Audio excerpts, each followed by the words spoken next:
विधि विधान से अगर चिंतन करना है तो प्रारंभ में 4 चीजों का हमें विचार करना चाहिए।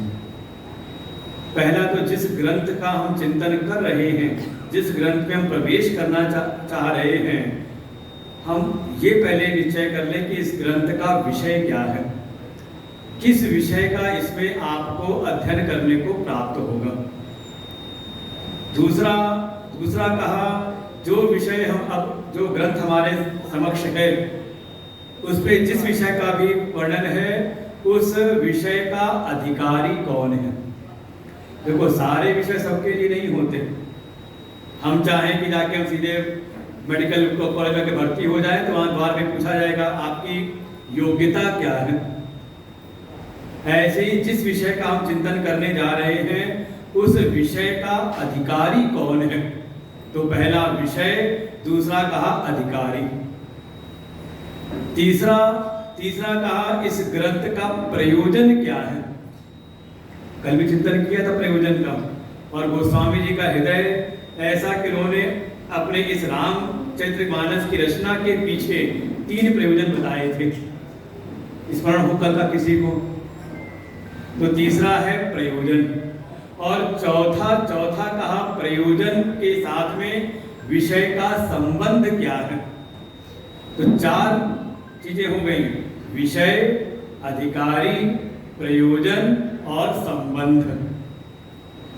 तो इस रामचरितमानस में अगर हम प्रवेश कर रहे हैं, भले कथा इसमें आ रही हो भगवान शिव की, शिव सती चरित्र आएगा, शिव पार्वती चरित्र आएगा, अन्य और भी लोगों के नाम इसमें वर्णन आएंगे, कथाएं आएंगी, लेकिन श्री रामचरितमानस के जो परम प्रतिपाद्य हैं वो है प्रभु श्री राम।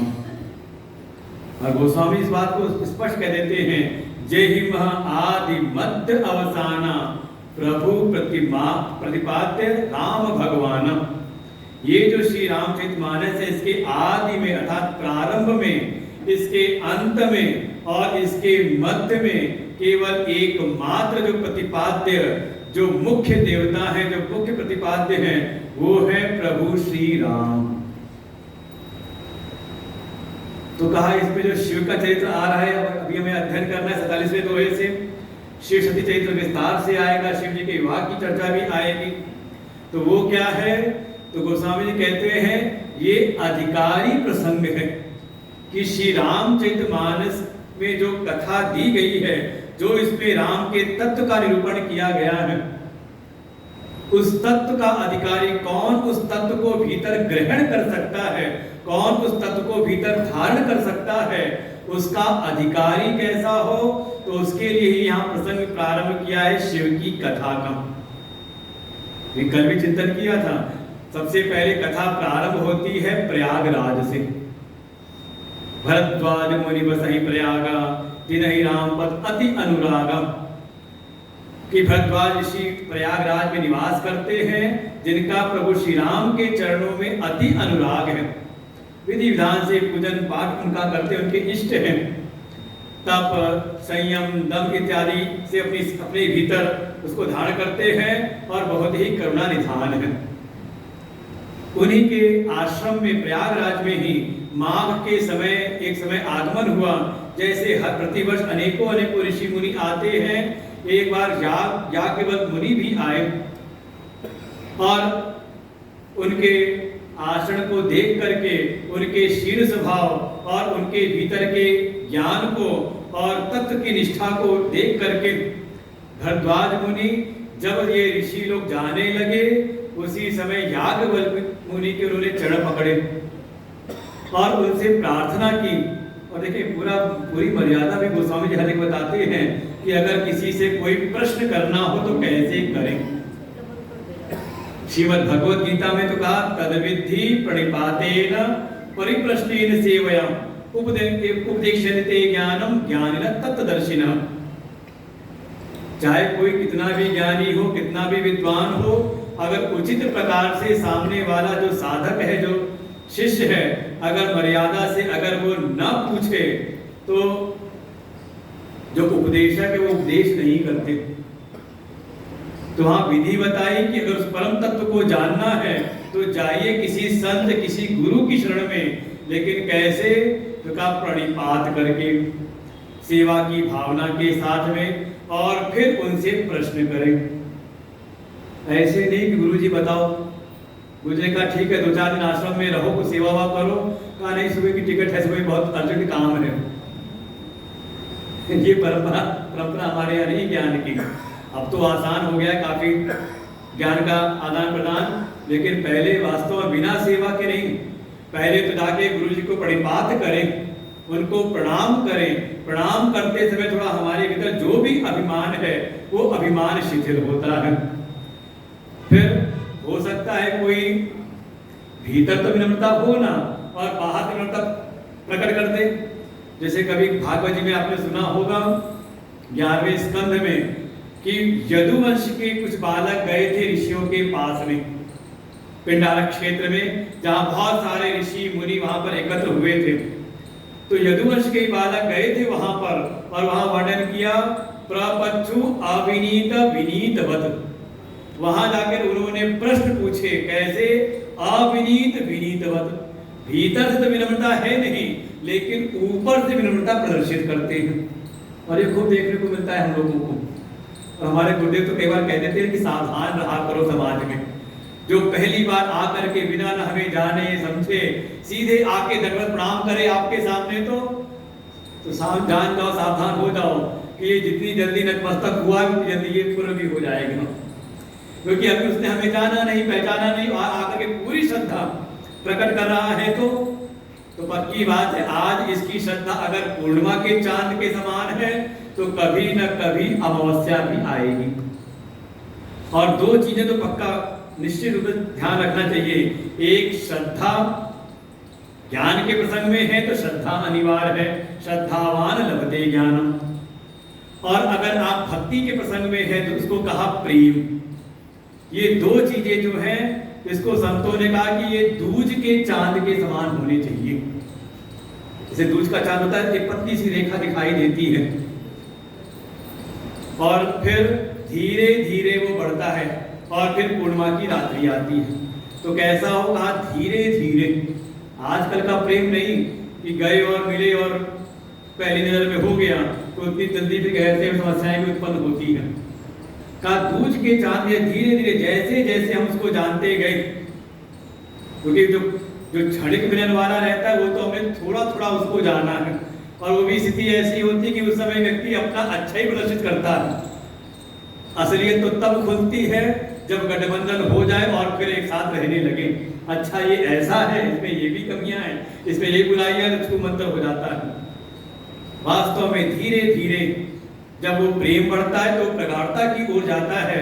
ऐसी श्रद्धा भी जब धीरे धीरे जैसे जैसे हम जानते गए, शायद हमें लगता है जब पहली बार यहाँ पर आए होंगे तो सुनने वालों को लगा हो कि हाँ कोई प्रियांक जी हैं, ले आए हैं, मनोज जी हैं, उन्होंने कहा सत्संग सुनना चाहिए, चलो कथा होनी चाहिए। मन में एक बात और आई होगी कि बिना संगीत के कथा, बिना ढोल मजीरे, बिना वो म्यूजिक ऑर्गन के बगैर तो कथा ही नहीं होती। ये कैसी कथा? लेकिन जब सुना 1 दिन 2 दिन दूसरी बार तो लगा कि नहीं, जैसे हमें अनुभव है इस बार का, जैसे आप पहले दिन से इतने लोग हो, पहली बार हम आए तो इतने लोग थे नहीं। पहली बात लोगों को पता नहीं जो कथा व्यास आ रहे हैं कितनी देर में आएंगे, लेकिन सुनते सुनते लगा कि नहीं वो अपने समय के पक्के हैं, तो आप भी समय से पक्के हो गए, पहले दिन से सबके सब यहाँ पर उपस्थित है। तो धीरे धीरे श्रद्धा बढ़ती है तो प्रगाढ़ता की ओर जाती है। तो शास्त्र ने कहा अगर आपको उस परम तत्व के ज्ञान को प्राप्त करना है तो पहले प्रणिपात करें, विनम्रता की पूंजी लेकर के संत दर्श को जाइए, त्यज ममता अभिमान। लेकिन आपने प्रणाम किया, शायद भीतर वो भाव है नहीं, लेकिन तब भी आप प्रणाम कर लेते हो। लेकिन सेवा में वास्तव में आपकी जो अंतःस्थिति है वो प्रकट हो जाती है। जो संत हैं, जो सद्गुरु हैं, आपकी सेवा को देख के जान जाते हैं कि हाँ इसके भीतर कितना श्रद्धा भाव है। तो थोड़ा सेवा करें, और जब हमारी सेवा से संत प्रसन्न हो जाएं, तब उनसे अपने हृदय का जो प्रश्न है, जो जिज्ञासा है, उसको पूछें। और देखिए पूरी मर्यादा भरद्वाज जी ने यहाँ पर निभाई है। देखा पूरा एक मास पर्यंत माघ मास में रहते हुए देखा याज्ञवल्क्य जी की उनकी बुद्धि का ज्ञान, उनकी भक्ति, उनकी उपासना, उनकी धर्मनिष्ठा। तब भीतर से भाव आया और जब वो जा रहे थे अपना दंड कमंडल समेट करके कि चलो अब माघ मेला पूरा हुआ, अब चलते हैं अपने स्थान को, तो तुरंत सादर जाग बलिक मुनि परम विवेकी, जान के परम विवेकी हैं। भरद्वाज राखे पद टेकी, सबसे पहले जाकर के प्रणिपात के उनके चरणों को पकड़ा है। तो पहला हो गया प्रणिपातेन, फिर उसके बाद सादर चरण सरोज पखारे, बिल्कुल श्रद्धा से युक्त होकर के उन्होंने याज्ञवल्क्य ऋषि के चरणों को धोया, चरण सेवा की, और फिर सुंदर आसन पर उनको बैठाया, उनकी पूजा अर्चना की, और फिर बड़े विनीत भाव से, मधुर भाव से उन्होंने कहा कि मेरे भीतर एक संशय है, नाथ एक संशय बड़ मोरे, मेरे भीतर एक संशय, एक संदेह है। और हे ऋषिवर, आपको तो मैंने पूरे मास पर्यंत देखा है, आपके भीतर की जो निष्ठा है, तत्व निष्ठा, तत्व का ज्ञान मैं जान गया हूं, करगत वेद तत्व सब तोरे। अपने भीतर अल्पज्ञता की भावना, अपने भीतर दैन्य भाव, और सामने जिनके पास हम गए हैं ज्ञान की प्राप्ति के लिए, उनके प्रति सर्वज्ञता का भाव। जब तक ये भाव नहीं आए तब तक ये गुरु शिष्य का संबंध बनता नहीं। बिल्कुल समझे इस बात को। अगर अर्जुन कोई भगवान ने अपना शिष्य बनाया है तो पहले अर्जुन खुद शिष्य बने हैं। शिष्यस्ते हम साधिमाम त्वाम प्रपन्नम, हे कृष्ण मैं आपके शरण में शिष्य बन करके आया हूँ, कुछ जानने के लिए आया हूँ। और अर्जुन ने प्रश्न पूछा और भगवान उत्तर देते हैं, तो गीता का उपदेश प्रकट हुआ। तो विनीत भाव से, सेवा के भाव से, श्रद्धा को व्यक्त करते हुए, प्रगाढ़ श्रद्धा के साथ जब कोई जिज्ञासा व्यक्त करता है तो आचार्य सद्गुरु उसको अपनी शरण में ले करके उसको उपदेश करते हैं।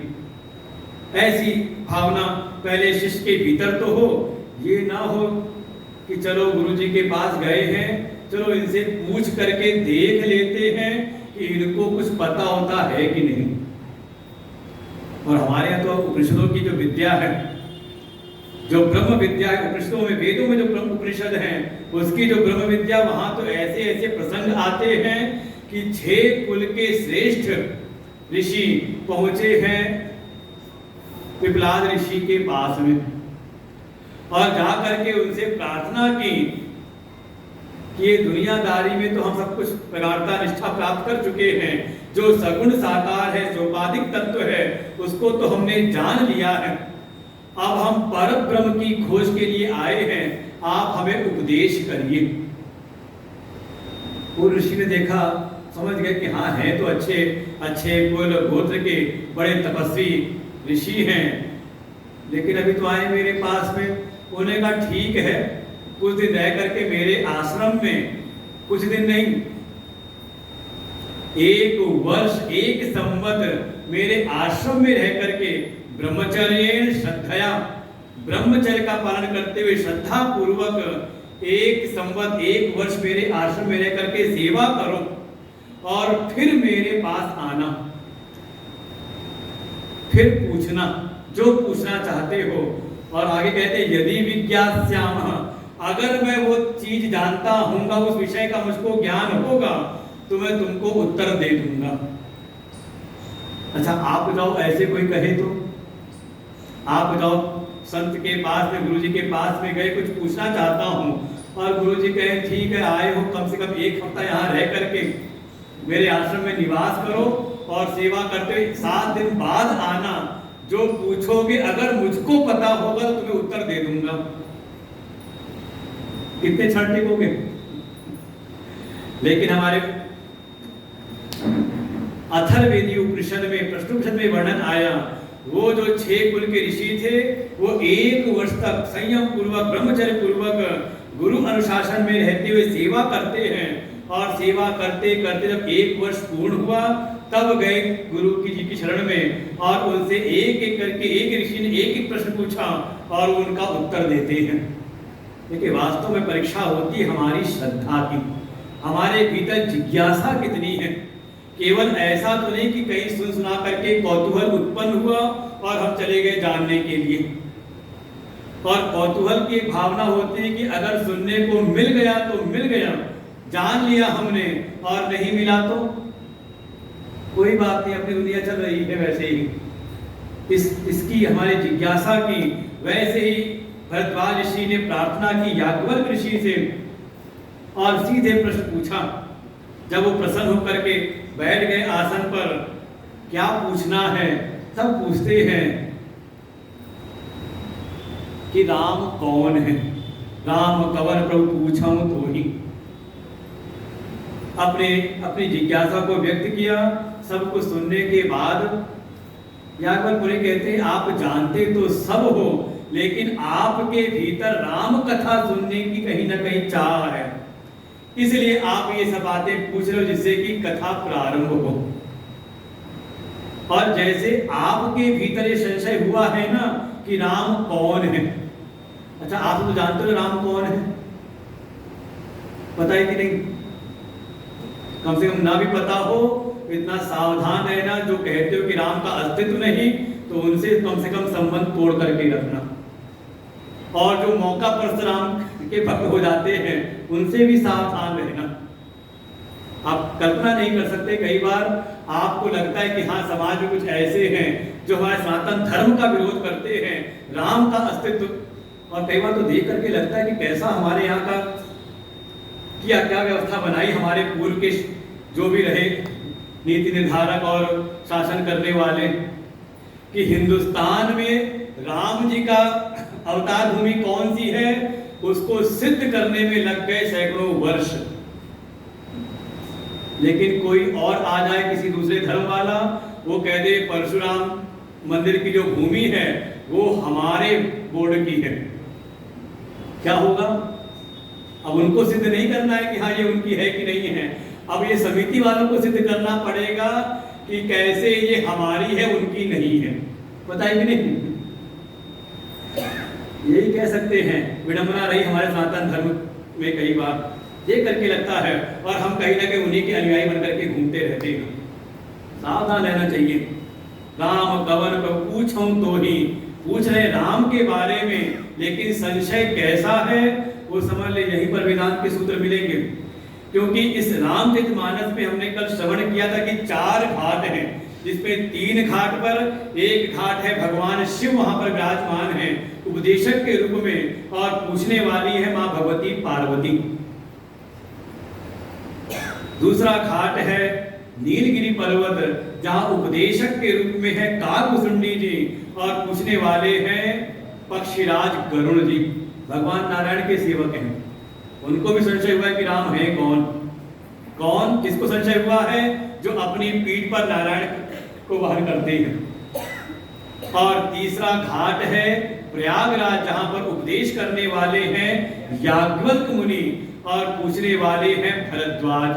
और भरद्वाज का परिचय भी दिया है, तीन ही राम पद अति अनुरागा, जिनका राम के चरणों में अति अनुराग है, वही पूछ रहे कि राम कौन है। कौन है राम?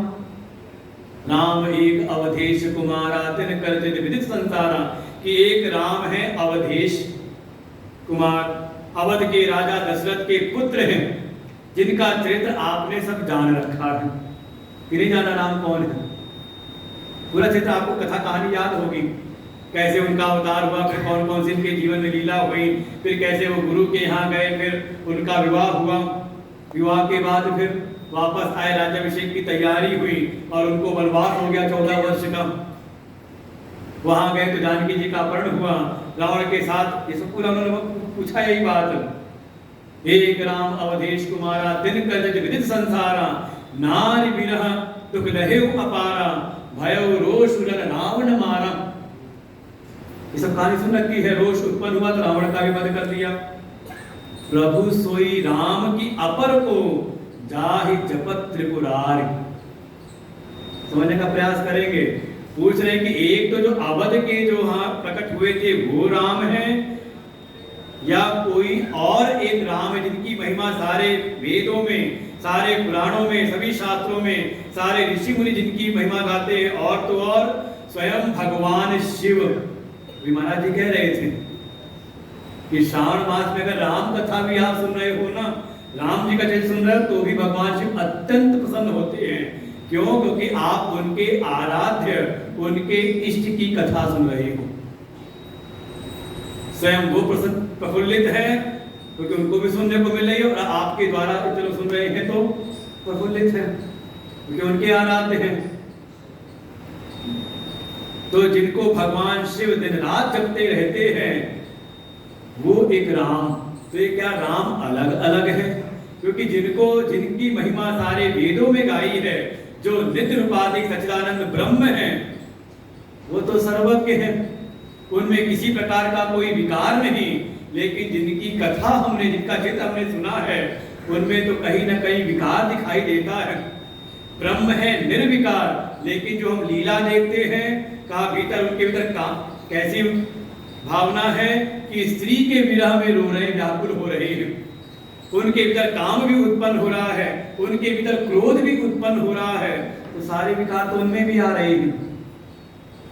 संशय कारण ये है कि जो महिमा हमने सुनी है कि वो राम सच्चिदानंद ब्रह्म है, लेकिन जो उनके चरित्र को हम देखते हैं तो वो सारे गुण धर्म उसमें दिखते नहीं।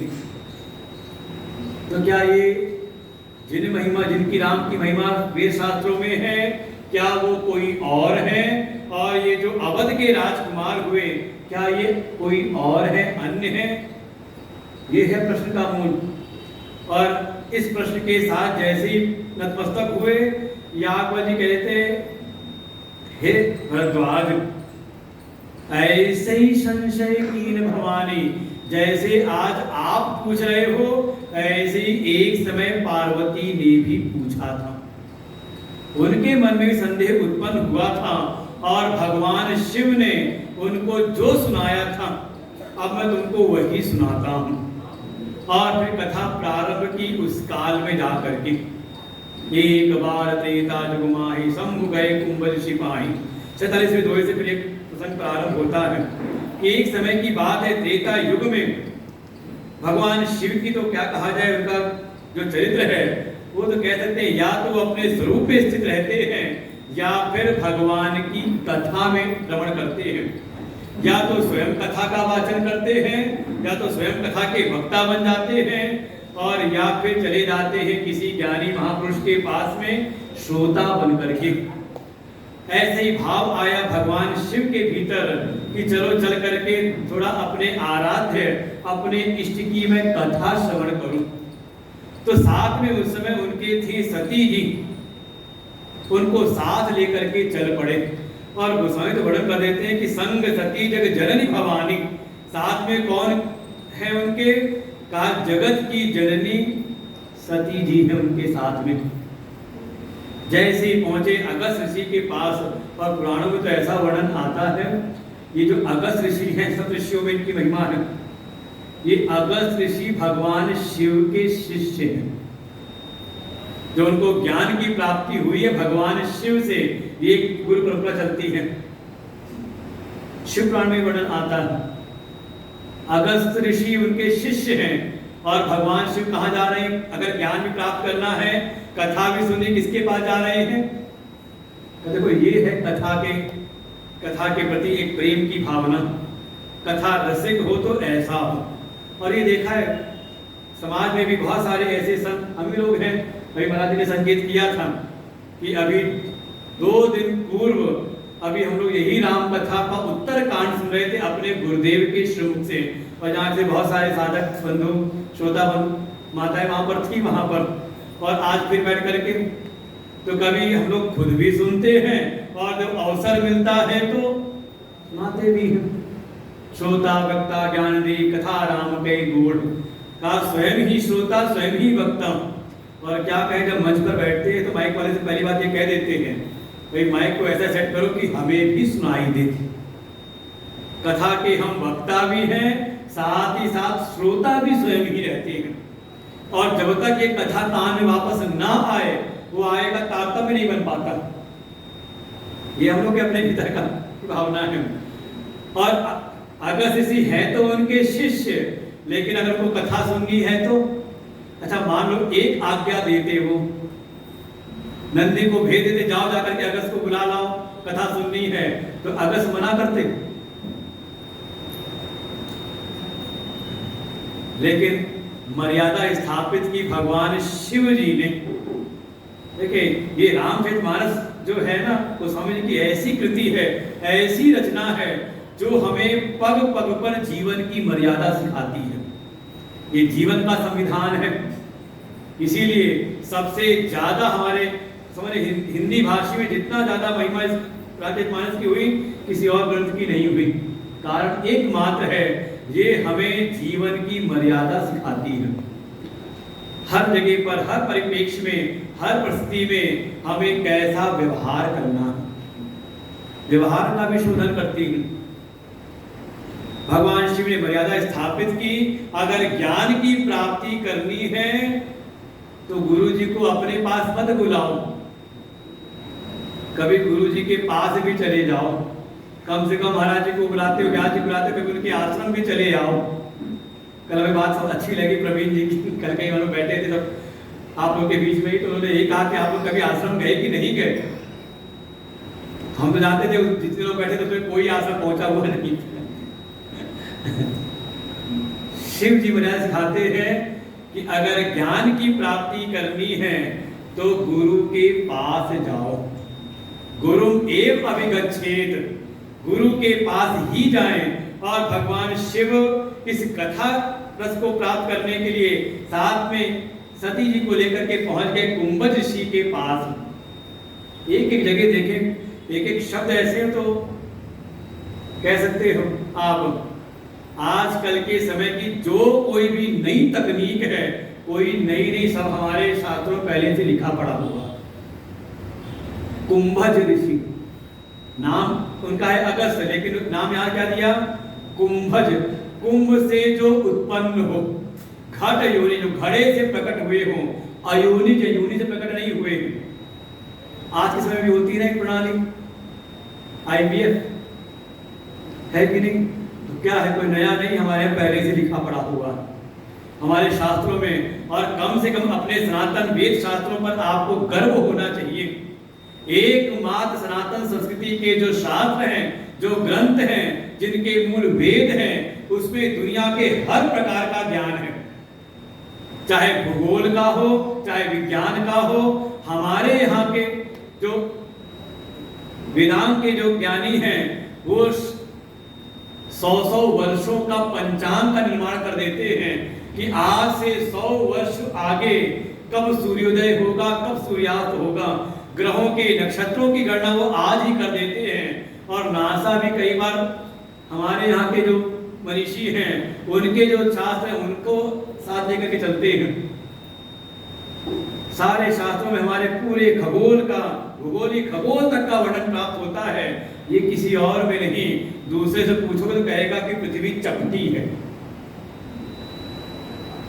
ये पक्का कहना चाहो, कितना वो कह दो, मानने को तैयार नहीं होंगे, क्योंकि जितना उन्होंने देखा उतना ही तो लिख पाएंगे।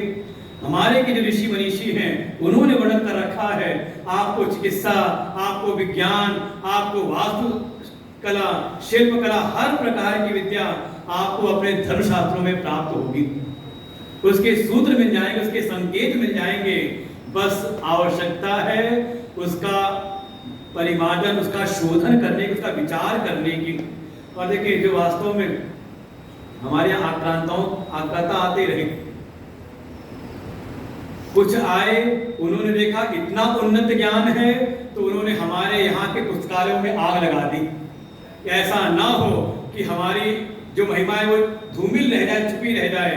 तो हमारे ऐसे ऐसे पुस्तकालय, इतना उन्नत हमारे यहाँ का ज्ञान था कि 6-6 महीने जलते रहे। वो तो हमारे यशस्वी प्रधानमंत्री की दोबारा उसका उद्धार करवा रही है, नालंदा का।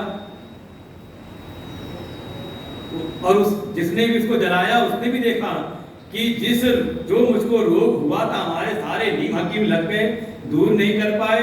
और इनका एक आयुर्वेद का ज्ञानी आया और उसने बिना किसी दवा के, क्योंकि शर्त ही लगाई थी कि मेरा रोग दूर होना चाहिए, लेकिन तुम्हारी मैं कोई भी औषधि ग्रहण नहीं करूंगा। और उसने ऐसी युक्ति लगाई और उसको बिना औषधि दिए ही कुरान पढ़ा के उसको ठीक करा दिया।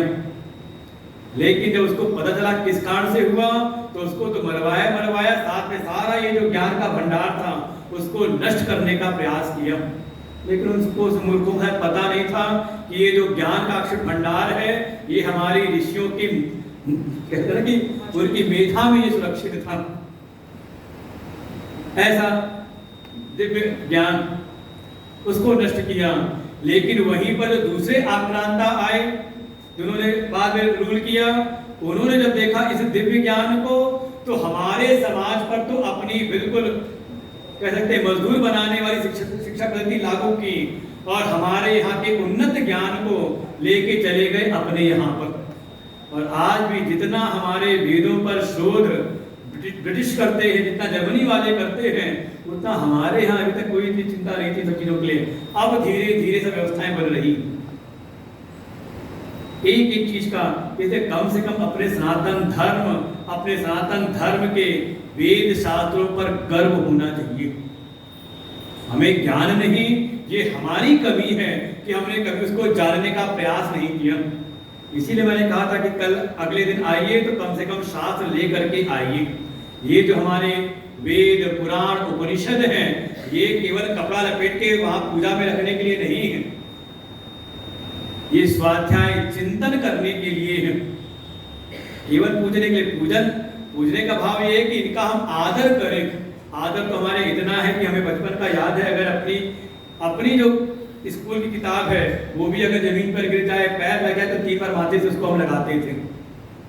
तो जो हमारे वेद पुराण है, रामायण है, तो उनका एक आदर है कि हाँ उसको अच्छी प्रकार से, क्योंकि भगवान का ये शब्दमय विग्रह है, तो जैसे भगवान का हम श्रृंगार करते हैं, भगवान को हम कलेवट ढाते हैं, तो अपने धर्म ग्रंथों का भी हम वैसा ही सम्मान करें। लेकिन कभी कभी खोल करके उसका अध्ययन भी करें। ये पढ़ने के लिए है, स्वाध्याय करने के लिए है, केवल पूजने के लिए ही नहीं है। आदर भाव का इसका अध्ययन करें। कुंभ ऋषि के पास में गए और जैसे ही देखा, सूचना मिली, अरे अखिलेश्वर आए हैं, पूजे ऋषि अखिलेश्वर जानी, वो आकर्षित सूचना मिली, अरे आए भगवान शिव, अखिल जगत के जो ईश्वर हैं वो आए हैं। उन्होंने 2-4 ब्रह्मचारियों को बुलाया और ब्रह्मचारी आरती की थाली सजा करके लेकर के आए और अगस्त ऋषि ने आकर के भगवान शिव की आरती उतारी। अरे हमारे आराध्य, हमारे गुरुदेव आए हुए हैं। और जब आरती उतारी तो साथ में सती जी थी, उनकी भी आरती उतारी। देखिए आप किसका संग करते हो वैसा प्रभाव आपको मिलता है। संग का क्या प्रभाव है कि एक चप्पल भी किसी साधु के चरणों में पड़ गई तो लोग उस चप्पल को भी हाथ उठा करके ठीक से रखते हैं, और वे किसी सामान्य के चरणों में है तो अरे कुछ नहीं, कम से कम इतना ही समझ ले। गोस्वामी ने जगह दृष्टांत भी यही दिया है, दूध से अगर पानी मिल जाए तो क्या होता है, जल पाए सर से बिकाई, देखो प्रीति की रीत भली। दूध में अगर पानी मिला दे तो पानी की कीमत कितनी हो जाती है? दूध के साथ पानी मिल गया तो पानी की कीमत भी हो गई 60-70 रुपए किलो। कौन सा पानी? बिस्लरी वाला नहीं, कौन सा पता नहीं कहाँ के हैंडपंप का है कि कहाँ का नाली पानी है, मिल गया तो एक कीमत। लेकिन अलग हो जाए तो, थोड़ी उसमें संचय की खटाई पड़ जाए तो का तुरंत अलग भी हो जाता है। तो सती जी साथ में है, तो जैसे आरती उतारी अखिलेश्वर भगवान शिव की, साथ में है सती है, जगत जननी है, उनकी भी आरती उतारी। और जब अंदर भीतर आए आश्रम में, भगवान शिव ने प्रार्थना की मुझे कथा सुननी है। राम कथा मुनि बर्ज बखानी, अगस्त ऋषि ने विस्तार से वो पूरी कथा उनको सुनाई। लेकिन आगे का जो वर्णन किया, तो वर्णन किया सुनी महेश परम सुख मानी। सुना किसने? ये नहीं कहा कि आई थी संग सती जननी भवानी, आते समय तो सती जी संग में थी, लेकिन कथा सुन रही थी। ये वर्णन नहीं किया कि सती जी ने कथा उथा सुनी, शायद वहां बैठी रही हो, शब्द कान में पढ़ रहे हो। और कई बार लगता है कि हाँ सत्संग में दिखाई दे जाता है, कथा में तो बैठे हैं लेकिन ध्यान कहीं और है। या कई बार लोग आश्रम में पहुंचे, साधना शिविर, कई बार तीर्थों में साधना शिविर पे पहुंच जाते हैं और आए थे साधना शिविर में कि यहाँ पर कुछ सत्संग सुनेंगे, स्वाध्याय करेंगे, लेकिन मौका देखते कि चलो थोड़ा साइट सीन कर आए, इतना पैसा खर्च किया, आए हैं काठमांडू में, आए हैं महाकाल में, उनका अनुभव है क्योंकि प्रतिवर्ष कहीं ना कहीं साधना शिविर होता है। तो कई तो ऐसे तो घूमते ही रहते हैं, पूछते हैं गुरु जी जाके वहाँ घुमाए, दर्शन कराएं, उन्हें चले जाओ घूम आओ। मन में लगता है कि आए तो थे ये साधना शिविर के लिए, स्वाध्याय के लिए, सत्संग के लिए, लेकिन इनकी रुचि नहीं। हो सकता है सती जी भी आई तो थी भगवान शिव के साथ में, लेकिन चली गई हो, आश्रम का बढ़िया बाग बगीचा रहा हो, बढ़िया व्यवस्था रही हो सकता है वहाँ पे बढ़िया सुंदर हिरन हो, वन्य जीव हो, उनको देखने में लग गई हूँ, क्योंकि यहाँ वर्णन किया नहीं कि उन्होंने सुना। और कहीं न कहीं एक भावना जो वास्तव में इस प्रसंग से समझना है, और आगे गोस्वामी जी इस बात को स्पष्ट कहेंगे भी कि जैसी सती जी साथ में पहुंची थी भगवान शिव के साथ में, और जब द्वार पर ही वही जिनके पास आए हैं वही जब द्वार पर आरती उतार रहे हैं, चरण स्पर्श कर रहे हैं, तो शायद लगा होगा सती जी को कि ये तो स्वयं हमारी आरती उतार रहे हैं, इनसे फिर क्या ज्ञान, क्या कथा सुननी। एक बार होता नहीं, कोई छोटा बच्चा अगर अच्छी बात भी कहे तो का छोटे पर आपका विश्वास तो हो सकता है लेकिन श्रद्धा नहीं होती। ये दो शब्द हैं, श्रद्धा और विश्वास, दोनों अलग अलग हैं। विश्वास आप किसी पर भी कर सकते हो लेकिन सब पर श्रद्धा नहीं होती। घर का कोई सदस्य है, चाहे कितना भी ज्ञानी हो, आपको बड़ा विश्वास है लेकिन उस पर श्रद्धा नहीं है, इसलिए उसके द्वारा अगर कोई बढ़िया, और कई बार आप ये भी देख लो, अगर घर के जो महापुरुष हैं बड़े विद्वान हो, बड़ी अच्छी बात भी कहें, लेकिन माताएं उधर, इसका उल्टा भी हो सकता है कि माता ज्यादा सत्संगी हो, ज्यादा स्वाध्यायी हो, ज्यादा ज्ञानी हो, और कोई बात कहे तो महिमा भी कभी आपके ज्ञान की का घर की मुर्गी दाल बना। श्रद्धा वहां होती है जहां पर हमारा सर्वज्ञता का भाव आता है कि हम अल्पज्ञ हैं और जो सामने है वो सर्वज्ञ हैं, तब कहते हैं श्रद्धा का एक तारतम्य होता है और फिर ज्ञान का प्रवाह। सती जी की वो श्रद्धा शुरू से श्रद्धा बनी नहीं कि ये कौन कथा सुना रहे हैं जिन्होंने हमारी स्वयं आरती उतारी, हमारा नमन वंदन किया, इनसे क्या कथा सुननी।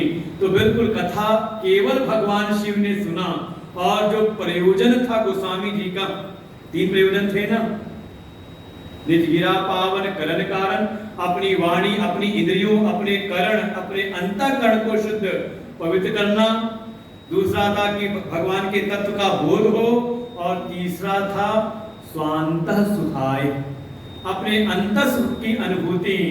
वो देखो कथा सुनी भगवान शिव ने, सुनी महेश परम सुख मानी, देखो प्रयोजन सिद्ध हुआ यहाँ पर, उनको परम सुख की अनुभूति हुई।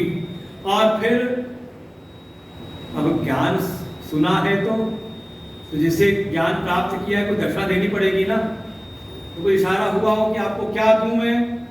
तब अगस्त ऋषि ने पूछा है, ऋषि पूछी हरि भगत सुहाई, हे अखिलेश्वर, हे महेश्वर, हे भगवान शिव, अब आपने इतनी कृपा की है, मुझको मौका मिला है कि आपसे मैं कुछ मांग सकता हूं, तो मैं आपसे मांगता हूं वो भक्ति जिसके द्वारा हरि की प्राप्ति हो सके, ऐसी भक्ति जिससे परमात्मा की प्राप्ति हो जाए।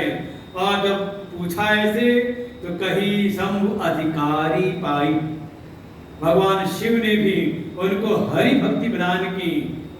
क्यों? क्योंकि उनको देखा कि ये अधिकारी है, इनके हृदय की वैसी उन्नत भावना है सात्विक भावना है, तो आदान प्रदान हो गया। भगवान शिव ने उनसे ज्ञान प्राप्त किया और बदले में उनको प्रदान की हरि की भक्ति। बिल्कुल यही प्रसंग है भागवत जी में, जब उद्धव जी का ब्रज गमन हुआ है, भगवान ने अपना दूत बना करके भेजा उद्धव को, चले जाओ ब्रज में, वृंदावन चले जाओ, जहां मेरी प्रेमी गोपिकाएं हैं, प्रिय गोपिकाएं हैं, जाकर के उनको ज्ञान प्रदान करो मेरा। और बिल्कुल वहां की यही घटना है कथा में, जो लोग ने सुना दिया वो आपने जो सुना हो, उद्धव शुद्धो हो गए सुन गोपिन के में, वो प्रेम की बात अलग है। लेकिन जो कहते कि उद्धव जी को बड़ा ज्ञान का अभिमान था, तो समझ लो अभी ठीक प्रकार से किसी श्रेष्ठ संप्रदाय में रह करके उसने अभी ज्ञान का अध्ययन नहीं किया भागवत जी का। क्योंकि हम बार बार यही श्रवण करते हैं कि कोई अगर अभिमानी हो तो भगवान उसको अपने पास टिकने नहीं देते। भगवान का द्वेष अभिमान से, तो कोई अभिमानी भगवान का दूत कैसे हो सकता है, कोई अभिमानी भगवान का मित्र कैसे हो सकता है? क्योंकि वर्णन नहीं क्या कृष्ण से आशीष, वो कृष्ण के मित्र, ऐसा वर्णन किया है। वास्तविकता तो वहां पर ये है कि भगवान के भीतर का संकल्प है, उनके भीतर ध्यान आता है कि मेरा एक मित्र है, मेरा भक्त है, कौन का उद्धव, जो ज्ञान और वैराग्य में बिल्कुल निपुण है, और दूसरी तरफ मेरी प्रिय गोपिकाएं हैं जो भक्ति प्रेम में परम निपुण हैं, वैराग्य में भी परम निष्ठा उनकी है। बस अभाव है ज्ञान का। अगर दोनों को मिला दें, जो ज्ञानी है वो मिल जाए भक्त से, तो भक्त को मेरा ज्ञान मिल जाएगा, और जो ज्ञानी है वो चला जाए भक्त के पास, तो उसको मेरे भक्त से भक्ति प्राप्त हो जाएगी और दोनों हो जाएंगे परिपूर्ण। कल भी ऐसे ही वर्णन था, जब भगवान ने कहा था कहाई भक्ति भगवंत के संयुत ज्ञान विराग। अगर अकेले भक्ति है तो दुखी है। ये भागवत जी का सिद्धांत है, कारण यही से होती कथा। भक्ति तो है लेकिन रो रही है, क्यों? क्योंकि ज्ञान और वैराग्य अचेत पड़े हैं, मूर्छित पड़े हैं। बिना ज्ञान वैराग्य भक्ति भी का वो आनंद प्रदान नहीं करती। इसलिए भक्ति भी हो, ज्ञान भी हो और वैराग्य भी। तो लगता है कि यह दोनों ने ज्ञान और भक्ति का आदान प्रदान हुआ, दोनों हो गए पूर्ण। अब जब पूर्णता मिल गई तो ऐसी कथा, ज्ञान की कथा, भक्ति कथा सुनते हुए कुछ दिन भगवान शिव वहीं पर रहे। का दशरथ रघुपति गुण गाथा, कछु दिन तहां रहे गिरिनाथा। जो हिमालय में रहने वाले हैं कुछ दिन वहीं पर रहे। एक समय विदा मांगी उनसे, मांग मुनि सन विदा मांगी त्रिपुरारी, चले भवन संग दक्ष कुमारी। जब बहुत समय हो गया, पूर्णता प्राप्त हुई, तब भगवान शिव ने कहा ठीक है बहुत दिन हो गए, अब मैं चलता हूं कैलाश। विदा ली और चल पड़े। लेकिन चले किसके साथ में? तो कहा चले भवन संग दक्ष कुमारी। देखो समझे, संकेत गोस्वामी जी हर जगह दे देते हैं। जब कथा सुनने के लिए आई थी तो पूरा सम्मान दिया था। साथ में कौन है? तो कहा संग सती जग जननी भवानी। सारे जगत की जो जननी है, सारे जगत की जो माता है, आदि शक्ति सती जी साथ में है। लेकिन आई और कथा सुनी नहीं, कथा में उनको रस नहीं लगा, तो कथा से प्रेम नहीं हुआ, तो कौन है? तो कहा अब परिचय दिया है। अब भगवान शिव से उनका परिचय नहीं है, बल्कि परिचय दिया है अभिमानी दक्ष से। कि कौन है? का ये दक्ष की कन्या है। साथ में कौन जा रही? का दक्ष की कन्या जा रही है। तात्पर्य ये है कि कथा उन्होंने नहीं सुनी, कारण ये है कि उनको कहीं न कहीं अपनी बुद्धि की दक्षता का मान था। और जब तक कथा में बैठ के अपनी बुद्धि की दक्षता का मान है, अपनी विद्वत्ता का अभिमान है, तब तक आपके भीतर कथा प्रवेश नहीं करती। और कथा से प्रीति नहीं, कथा से प्रेम नहीं, समझ ले फिर आपका सम्मान नहीं, चाहे आप किसी के साथ भी रहो, आप उच्चतम श्रेष्ठ स्थान पर भी रहो, उच्चतम श्रेष्ठ के साथ भी रहो, लेकिन सम्मान तो तब है जब आपका मन भगवान की कथा में लगे, आप कथा का श्रवण करें। ये महिमा है प्रभु की कथा की। और अगर कथा से आपका प्रेम हो, कथा में आपका मन लगे तो कितना यश होता है आपके। तो देखो अभी तक जो चौपाइयां हमने पढ़ी ना, कितनी चौपाइयां हुई? 6 चौपाइयां पढ़ ली हमने। एक बार त्रेता जुगमाई से लेकर के मुनि सन विदात्मा की त्रिपुरारी चले भवन संगच्छ कुमारी, यहाँ तक लगभग 6 चौपाइयां हैं। और 6 चौपाइयों में भगवान शिव का नाम है। देखो ग्राम की कथा सुनने से कितना आपका यश होता है, कितना आपका नाम होता है। पहली पंक्ति में एक बार त्रेता जुगमाही शंभु गए कुंभज, आया ना नाम पहली पंक्ति में। फिर संग सती जग जननी भवानी पूजे ऋषि अखिलेश्वर, दूसरी पंक्ति में नाम आया। फिर तीसरी में राम कथा मुनि बर, इसलिए कहा तक मानस लेकर के बैठे तो कम से कम और रुचि आएगी। जैसे हम पढ़ते हैं कि पंक्ति 47वें दोहे के बाद पढ़ रहे हैं, बालकांड 47वां दोहा। फिर आया तीसरी पंक्ति में सुनी महेश परम सुखमानी, फिर उनका नाम आ गया। फिर आया ऋषि पूछी हरि भगति सुहाई कही शंभु, चौथी पंक्ति में भी नाम आ गया। फिर 5वीं में कहा तो सुनत रघुपति गुण गाथा कछु दिन तहां रहे गिरिनाथा, फिर नाम आ गया उनका। कितना यश है, कितना नाम मिल रहा है। और फिर 6ठे में मुनि सन विदा माग त्रिपुरारी, कथा में प्रेम नहीं, कथा से प्रेम नहीं तो आई थी, कथा में सम्मान मिला। और जब जा रही है तो अभिमानी दक्ष से नाम लेकर के उनका परिचय दिया। और जिनका प्रेम है, जो जिन्होंने अपने मन को कथा में लगाया, देखो कितनी महिमा है। 6 पंक्तियों में 6 बार नाम आता है और 5 नाम है। शंभु नाम केवल रिपीट हुआ है, बाकी उनके नए नए नाम मिले, महेश, गिरिनाथा, त्रिपुरारी, अखिलेश्वर, कितने नाम हो गए। ऐसे ही आप भी अगर अपने मन को कथा में लगाओ तो आपका भी नाम होता है। और केवल संसार की व्यथा में मन को लगाया तो नाम क्या होता है, बस नाम बिगड़ी खत्म ही हो जाता है। यही है दुनिया की जो भी चर्चा है, सब केवल मन को व्यथा देने वाली है। अगर चित्त को सुख, परम आनंद देने वाला कोई अगर ज्ञान है तो है भगवान की कथा। बिल्कुल तत्काल ही हमारे भीतर के समस्त पापों का क्षय करती है। और पापों का क्षय हुआ तो पापों का जो परिणाम है ताप, उनका भी क्षय हो जाता है। सुनते ही सीता कर दुख भागा, तो फलश्रुति भी जगह जगह बनी हुई है। ऐसे भगवान शिव ने कथा सुन करके विदा लेकर के जब चलने लगे, चलते चलते भगवान शिव के मन में आया त्रेता युग का समय चल रहा है और पृथ्वी का भार हरण करने के लिए मेरे जो इष्ट हैं उनका अवतार हुआ है। हरि रघुवंश लीन अवतारम, स्वयं भगवान श्री हरि ने रघुवंश में अवतार लिया है और साथ ही पिता की आज्ञा मान करके वनवास की लीला कर रहे हैं। दंडक वन विचरण अविनाशी, दंडक वन में विचरण कर रहे हैं।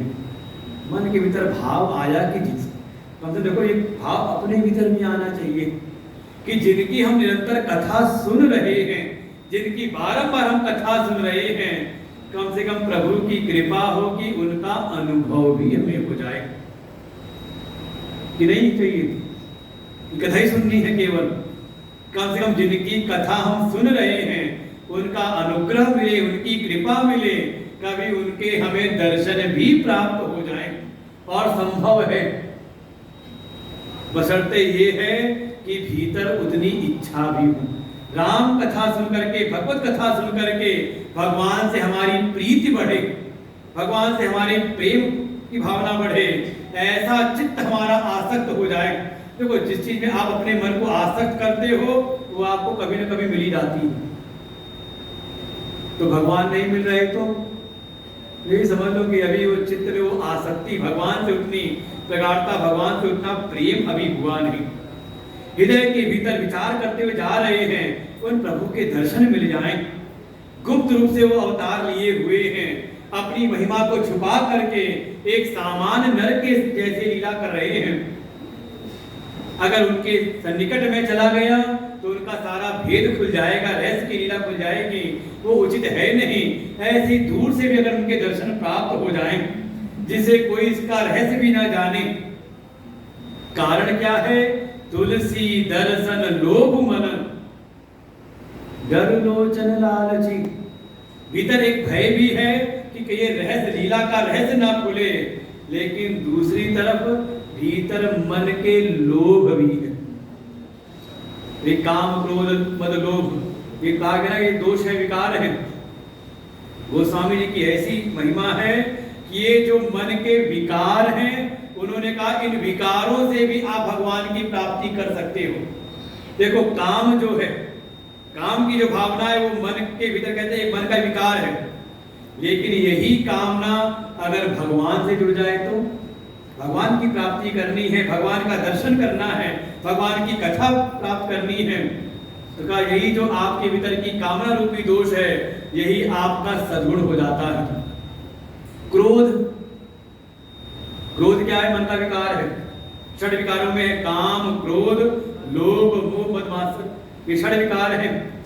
लेकिन अगर यही विकार भगवान से जुड़ जाएं तो यही दोष गुण रूप हो जाते हैं। अगर क्रोध है तो किस लिए है?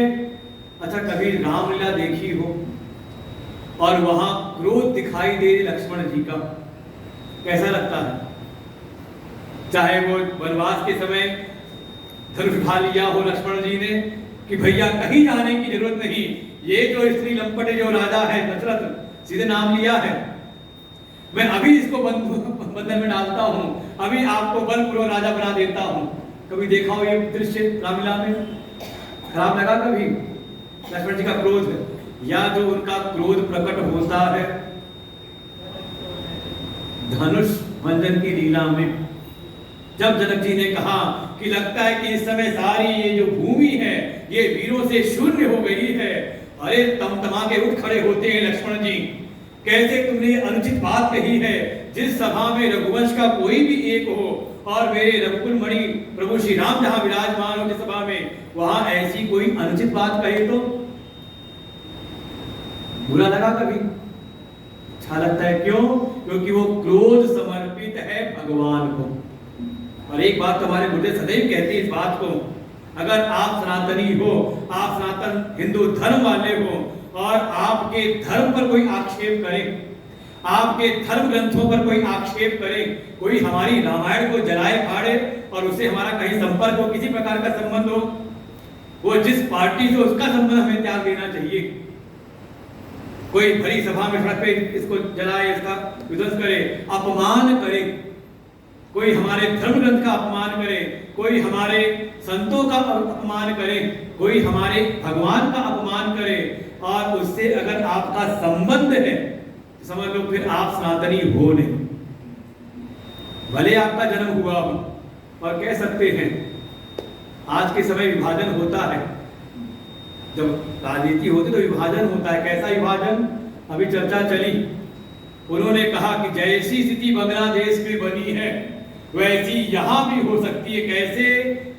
का 30 करोड़ तो हम हैं और बाकी जो गैर संघी हैं अगर वो हमें मिल जाएं,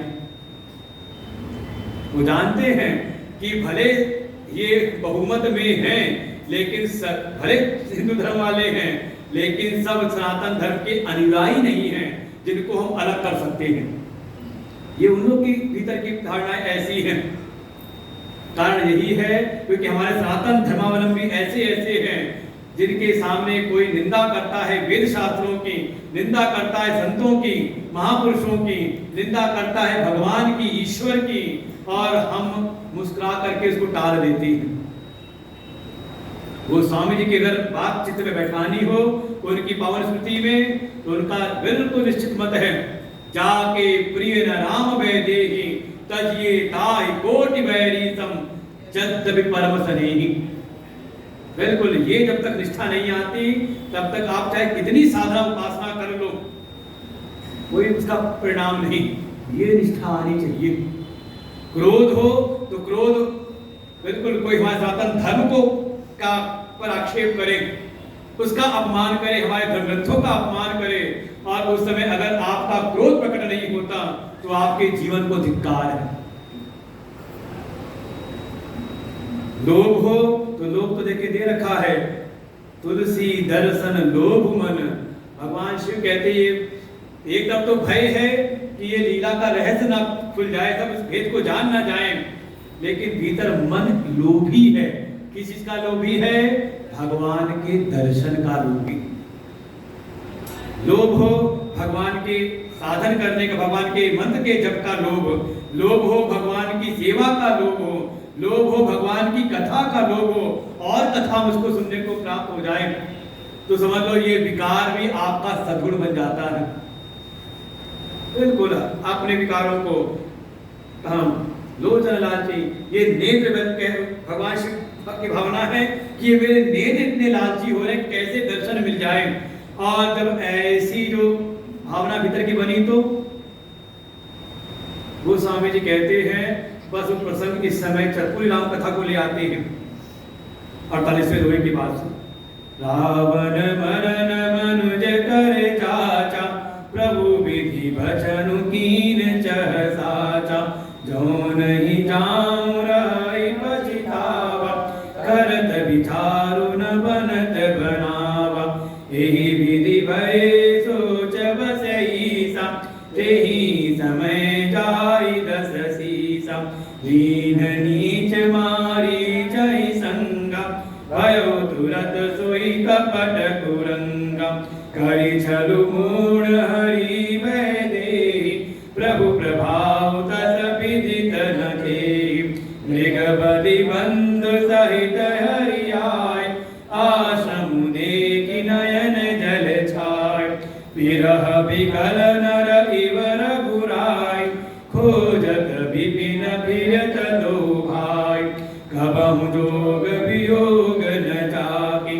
देखा प्रगट बिना दुखुताकी, अति विचित्र रघुपति चरित, जानहि मरम सुजान, जे मति मंद विमोह बस, हृदय धरई कछुआन, सियावर रामचंद्र की जय, पवन सुत हनुमान की जय, उमापति महादेव की जय, बोलो भाई सब संतन की जय।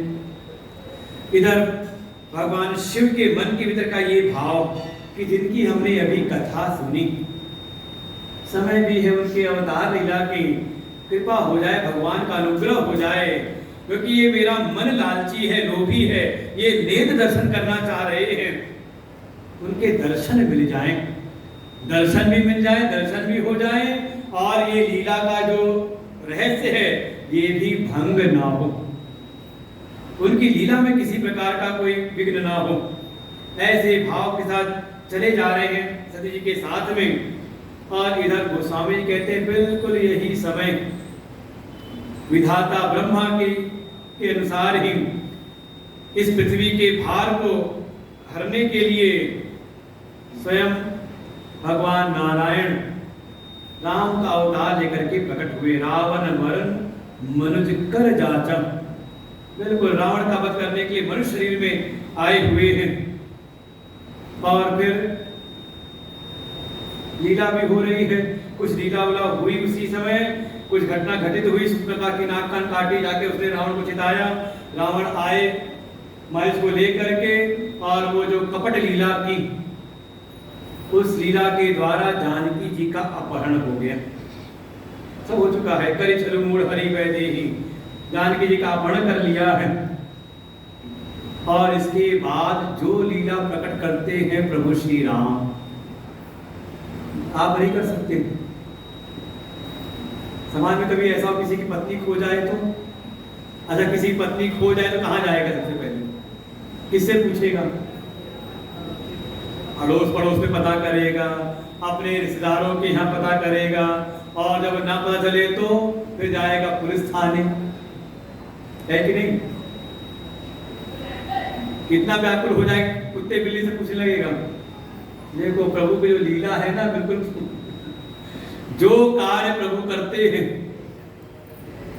बिल्कुल उस पे डूब करके मृग, बिल्कुल कहते हैं वो जो लीला की है वहां पर, जब आए वापस हिरण का वध करके आए, हिरण तो सोने का मिला नहीं, वापस आए देखा आश्रम में जानकी है नहीं, और उसके बाद तो नैनों से जल बहने लगता है। विरह विकल नर इव रघुराई, जैसे कोई बहुत अत्यंत व्याकुल कोई नर हो, ऐसी लीला करते हैं। कोई लता पताकाओं से पूछ रहे हैं, कहीं हे खग मृग, हे खग, हे पक्षी, हे हिरण, क्या तुमने देखी मेरी सीता को? ऐसे व्याकुल होकर के विरह की लीला कर रहे हैं। खोजत विपिन कृत दो भाई, दोनों भाई राम लक्ष्मण वन में खोजते खोजते भ्रमण कर रहे हैं। जिनके लिए कहा कबहु जोग वियोग न जाके, जिनके लिए ना तो किसी प्रकार का कोई संजोग है और ना कोई वियोग है, और वो वियोग की लीला कर रहे हैं।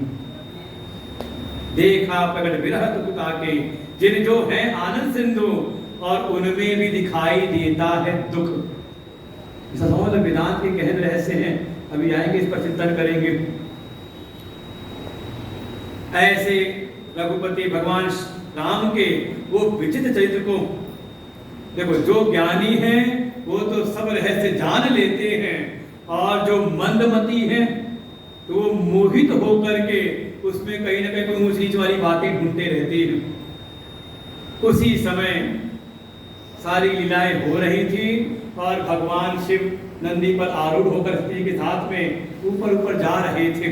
और चलते समय 49वें दोहे के बाद, शंभु समय ते ही राम ही देखा, उपजा ही यति हर सुभिक्षेका, हरि लोचन छवि सिंधु निहारी, कुसमय जानि न कीनि चिन्हारी, जय सच्चिदानंद जग पावन, अस कही चले मनोजन सावन, चले जात शिव सती समेता, पुनि पुनि पुलकत कृपा निकेता, सती सुदशा शंभु कह देखी, पुर उपजा संदेह विषेकी, शंकरु जगत वंद्य जगदीशा, सुर नर मुनि सब नावत सीसा, दिन नृपसुत ही कीन परनाम, कही सच्चिदानंद परधाम, भय मगन छविता सुबिलोकी, अजहु प्रीति उर रहति न रोकी, ब्रह्म जो व्यापक बिरज यज, अकलयनीय भेद, सो की देह धरि होई नर, जाहि न जानत वेद, सियावर रामचंद्र की जय, पवन सुत हनुमान की जय, उमापति महादेव की जय, बोलो भाई सब संतन की जय। भगवान की वो विरह की लीला चल रही है नीचे, और ऊपर से भगवान शिव बिल्कुल, उनका हृदय राममय है, राम की कथा सुन रखी है, उनका मन, उनका हृदय, उनका अंतःकरण राममय हुआ है। और जब ऐसा राममय हृदय है तो ते ही समय राम ही देखा, उसी समय उनको प्रभु श्री राम के दर्शन हो गए। और जब भगवान के दर्शन में जाए तो, भगवान के दर्शन में जाए तो इतना तो समझो कम से कम, भले उतनी प्रगाढ़ भावना न भी हो, तब भी अगर आप भगवान के मंदिर में आ जाओ, अच्छा अभी भगवान के मंदिर में विराजमान हो और कथा सुन रहे हो, मन में कोई विक्षेप हो, इस समय किसी के मन में किसी प्रकार के मन की कोई अशांति हो, कोई विक्षेप, बात की गारंटी नहीं निकलने के बाद, अगर राममय होकर के जाओगे तो हमेशा के लिए ठीक है। और कई बार हमारे बूढ़े तो कहते हैं इस बात को कि कभी आप कैमरा लगाओ सिनेमा हॉल के, ये नंदन सिनेमा है कि बंद हो गया, यही चले जाओ कैमरा लेकर के सिनेमा के बाहर, और देखो जो अंदर जा रहे हैं सिनेमा देखने, 3 घंटे की सिनेमा टिकट लिया, 250-200 कम टिकट होगा नहीं, टिकट पैसा खर्च करके गए अंदर, तो जो अंदर जा रहे हैं उनके चेहरे की रिकॉर्डिंग करो, और 2.5-3 घंटे की सिनेमा देखने का जब बाहर आ रहे हो तो उनके चेहरे की रिकॉर्डिंग करो, एक समान रहती है।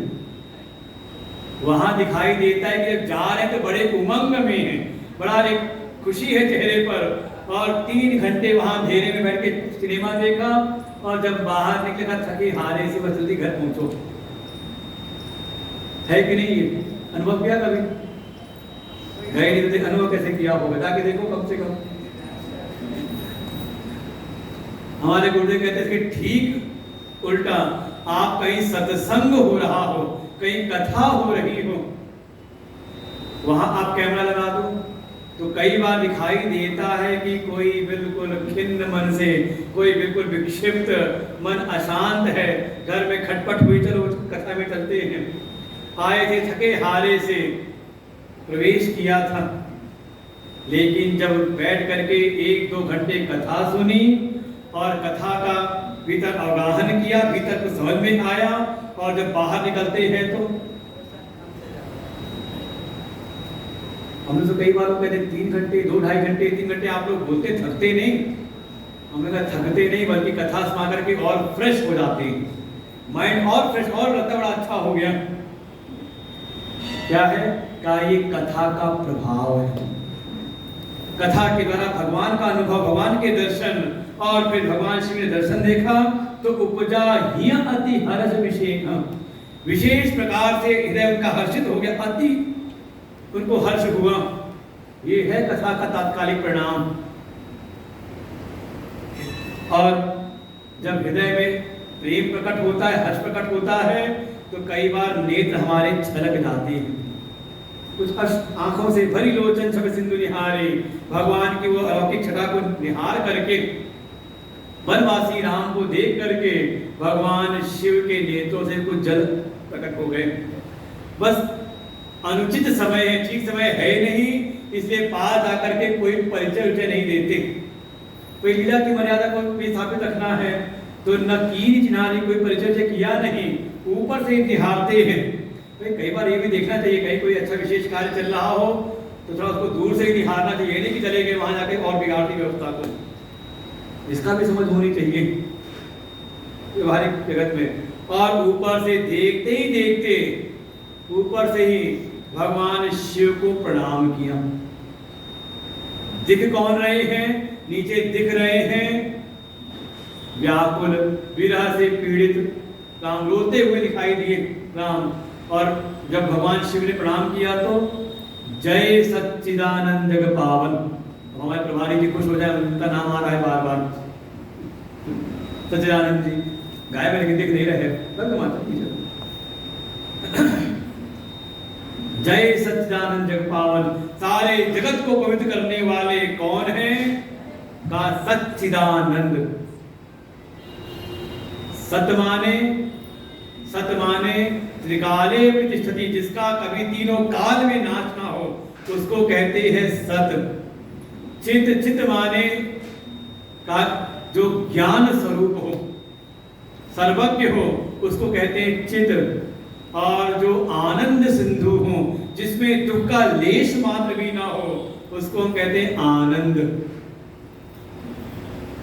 अर्थात देख रहे हैं रूप को, भगवान शिव के 2 चीज समझना चाहिए। भगवान शिव को दर्शन हो रहे हैं रूप के, लेकिन जो तत्व सुन करके आए हैं स्वरूप का रूप को देख के स्वरूप का दर्शन कर रहे हैं।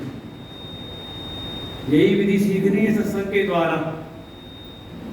कई बार दिखाई कुछ देता है और होता कुछ है, और कई बार होता कुछ है, दिखाई कुछ और देता है। तो हमारा बुद्धि विवेक तब सार्थक है जब हम उसकी वास्तविकता को जान लें। ऐसे प्रणाम किया, जय सच्चिदानंद अस कहीं चले मनोज न सावन। साक्षात कामदेव का विनाश करने वाले भगवान शिव ने भगवान राम को ऐसे प्रणाम किया ऊपर से ही। और जब चले आगे दर्शन करके तो उनके रोम रोम पुलकित हैं। तो कई बार तो ऐसा होता है, राम नाम लो तो रोए खड़े हो जाते हैं। भाव से अगर आप राम का नाम लें, भाव से कथा सुने हमारे एक महापुरुष, उनका नाम है बड़ा रोमहर्षण, नाम सुना है कभी? कौन है रोमहर्षण? ऋषि थे जो कथा सुनते हैं ना, सूत जी। तो सूत जी उनकी पदवी है, उनका वास्तविक नाम है रोमहर्षण। कारण क्या है? तो कथा सुनाते हुए इतने भाव विभोर हो जाते हैं कि रोम रोम उनके हर्षित होने लगते हैं, तो नाम पड़ गया रोमहर्षण। ऐसे भगवान शिव की दशा हुई, भगवान के दर्शन हुए, सच्चिदानंद स्वरूप का दर्शन किया और पुनि पुनि पुलकत कृपा निकेता, जैसे पुलकित हो रहे, बार बार उनके रोमांच हो रहा है। ये जब दशा देखी किसने? जो साथ में थी सती जी। सती सदशा शंभु कह देखी और उपजा संदेह विषेकी। जब भगवान शिव की ऐसी दशा देखी कि एक सामान्य से राजकुमार को देख करके उनको प्रणाम किया उन्होंने, वो भी प्रणाम भी कैसे किया? सच्चिदानंद कह के प्रणाम किया। और इतना पुलकित हो रहे, इतना रोमांच इनको हो रहा है, इतने हर्षित हो रहे हैं, प्रफुल्लित हो रहे हैं, देख करके सती जी के भीतर प्रकट हो गया संदेह। कैसा संदेह? कि ये जो शिव हैं, ये तो सारे जगत के द्वारा वंदित हैं, सारे जगत के लोग इनकी वंदना करते हैं, सुर हो, देवता हो, मुनि हो, सब इनके सामने आके इनके चरणों का स्पर्श करते हैं, अपने मस्तक को इनके चरणों में नवाते हैं।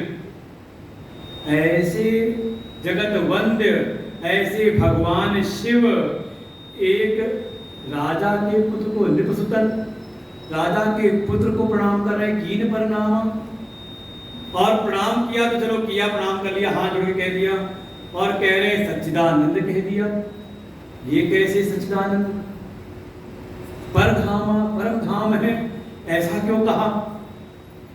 और तो और वो सारी उनकी छवि को देख करके बड़े अत्यंत ही मगन हो गए हैं, रोम रोम उनके पुलकित हो रहे हैं। और अजहु प्रीति रहती न रोकी, और उनके हृदय के अंदर भगवान शिव से इतना प्रेम उत्पन्न हो रहा है जिसका कोई वर्णन कर नहीं सकता। ऐसा आखिर है क्यों? कह रहे हैं सच्चिदानंद और दिखाई दे रहे हैं कोई एक सामान्य से मनुष्य। अब संशय क्या मन में आया? उसको गोस्वामी दोहे में व्यक्त करते हैं। ब्रह्म जो व्यापक विरज अज अकल अनीह अभेद, सो की देह धरि होई नर जाहि न जानत वेद। समझ लो, ये वेदांत का सिद्धांत आ रहा है यहाँ पर, जो कहते हैं तत्व का ज्ञान। तो सती जी विचार करती हैं कि जो भाई सच्चिदानंद कहा, तो सच्चिदानंद केवल और केवल है ब्रह्म, ब्रह्मा नहीं। ब्रह्मा अलग है, ब्रह्मा विष्णु महेश ये तीन देवता हैं, लेकिन जब कहते हैं ब्रह्म, तो ब्रह्म है उन परात्पर परमात्मा है, निरुपाधिक, सोपाधिक नहीं, निराकार, निर्गुण निराकार जो हैं, जो सत्ता स्वरूप हैं, उनको कहते हैं सच्चिदानंद। उन्हीं का नाम दिया ब्रह्म, वही ब्रह्म ही सच्चिदानंद है। और जो ब्रह्म है वो ब्रह्म कौन है? का जो व्यापक है, जो कण कण में समाये हुए हैं, उनको कहते हैं ब्रह्म। व्यापक है, ये एक शरीर में स्थित वाले को कह रहे हैं ब्रह्म। फिर विरज, वो तो परम शुद्ध है, और ये रज के साथ में कहीं ना कहीं दोष दिखाई दे रहा है ना, विकार दिखाई दे रहे हैं। जो ब्रह्म है वो निर्विकार है, और ये जो दिखाई दे रहे कौन है? राजा के पुत्र का विकार से युक्त, वे काम है, क्रोध है, इस वजह तो व्याकुल दिखाई दे रहे हैं।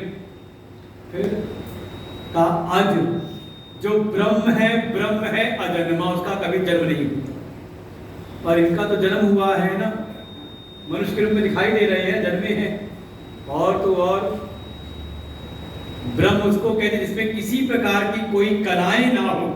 भगवान शिव का एक नाम है ना, भगवान शिव के दो स्वरूप हैं, शिव पुराण में आता है, एक सकल और दूसरा निष्कल।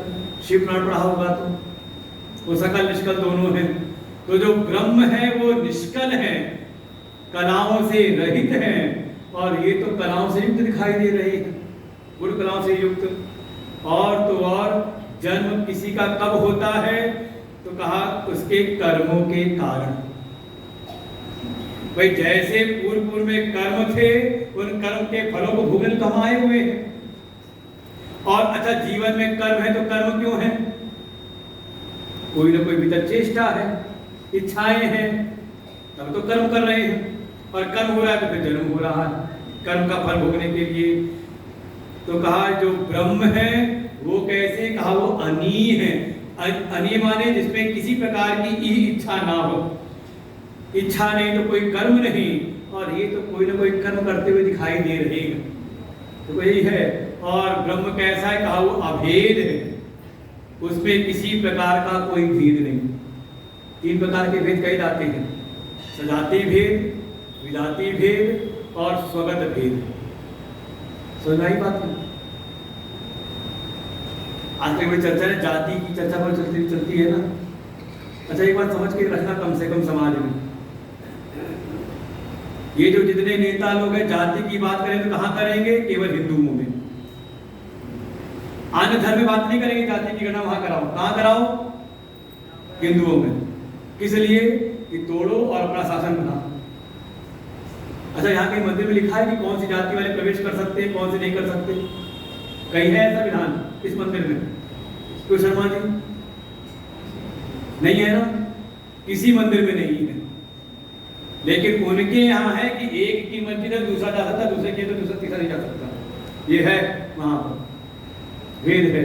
लेकिन हमारे किसी मंदिर में ऐसा भाव नहीं, ऐसा भेद नहीं। लेकिन क्या है? भेद करना है तो क्या करना है? जाति में। और जाति में समझे जाति किसको कहते हैं, उनको ये भी ज्ञान नहीं। जाति माने जो जन्म से प्रकट हो। जैसे जाति जब हम कहेंगे तो कहेंगे एक जाति है मनुष्य की जाति, और दूसरी है गाय। गाय के अलग है, कोई कुत्ता है, इसे कहते हैं जाति। जो जन्म से प्रकट हो और जिसका वर्णन करना पड़े उसको कहते हैं वर्ण। समझे इस बात को? भाई किसी का, अच्छा किसी कोई अपना परिचय ना दे, आप बता सकते हो उसको कौन से ब्राह्मण है कि क्षत्रिय है कि वैश्य है कि शूद्र है? जब बताएगा तब तो जानोगे ना। भाई अपना परिचय देगा, अपने कुल का, अपने गोत्र का, अपना प्रवर, अपनी शाखा जब बताएगा तब आप जानोगे ना। तो जिसका वर्णन करके बताया जाए उसको कहते हैं वर्ण। जाति तो पहले तो कहा जाति का भेद होता है। जैसे पशु जाति अलग है, देखो तो सापेक्ष है, पशु है तो हम मनुष्य हैं, है ना। इसे कहा विजातीय भेद, जहां जाति का भेद हो जाए। मनुष्य अलग है, पशु अलग है, गाय अलग है, कुत्ता अलग है, उससे बिल्ली, इसे कहा विजाति, अलग अलग जातियों का भेद। फिर कहते हैं सजातीय भेद। एक जाति में, अब मनुष्य में आ जाएंगे तो 2 भेद हो जाएंगे, स्त्री है कि पुरुष है।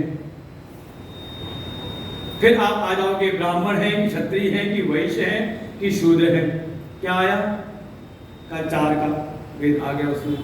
इसे कहा सजाति, अपनी जाति भेद। जैसे गाय है तो सभी गाय जैसी नहीं होती, मोटा मोटा भेद कर लो कि देसी की जर्सी है, विदेशी है। फिर देसी में भी साहिवाल है कि गिर है कि सिंधी है कि कारी कौन सी थार पारकर है, ये कौन सी गाय है। क्या हुआ? इसका ज्ञान नहीं बल्कि कुत्तों का ज्ञान अवश्य आप लोग को होगा।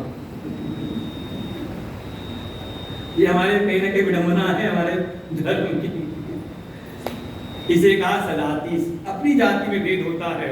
और तीसरा कहा स्वगत, अपने भीतर ही। अगर एक में भी देखें तो इसमें बहुत सारे भेद हैं। आंख कान से अलग है, कान नाक से अलग है कि नहीं? हड्डी मांस से अलग है, मांस रक्त से अलग है। क्या हुआ? अपने भीतर ही जो भेद स्वगत। कहा जो ब्रह्म है उस ब्रह्म में ना सजाति भेद है, ना विजाति भेद है, और ना ही उसमें स्वगत भेद है। का वो अभेद रूप में है। हमारे महाराज जी का नाम ही अभेदानंद। जो उस अभेद में स्थित हो जाए, उस अभेद के आनंद में, तो उन्हीं का नाम पड़ता अभेदानंद। अभेद है अर्थात वो सब में समान रूप से विराजमान है। इसलिए हमारे सनातन धर्म में किसी से भी विद्वेष की भावना नहीं की जाती। हमारे सनातन धर्म का जो ऋषि है, मनीषी है, वो कहता है सर्वे भवन्तु सुखिनः, सर्वे सन्तु निरामयः, सर्वे भद्राणि पश्यन्तु, मा कश्चित् दुःखभाग् भवेत्। हमारा विद्वेष किसी से भी, सभी सुखी हों, सभी निरोगी हों, सभी आगे बढ़े। बस ये है कि अगर कोई हम पर आघात करे तो देखो, सनातन धर्म में कभी प्रथम आक्रमण के लिए कभी नहीं कहा और कभी किया भी, इतिहास में भी धक्के देख ले, लेकिन आत्मरक्षा का अधिकार सबको प्राप्त है। और हमारे हनुमान जी इसमें आदर्श हैं। जब उनकी पेशी हुई ना लंका में और रावण ने चार्जशीट दायर की, कई अपराध, किस अपराध में तुमने मेरे यहाँ के लोगों को मारा, तुमने मेरे पुत्र का तुमने वध किया, हनुमान जी बिल्कुल निडर होकर खड़े हो जाते हैं, कहा इसमें मेरा कोई दोष नहीं, सबके देह परम प्रिय स्वामी मार ही मोई को। भाई मैं वानर जाति का हूँ, मुझको भूख लगी थी, बढ़िया सुंदर फल दिखाई दिए, तो वानर का स्वभाव है पेड़ पर कूद कूद करके फल खाता है।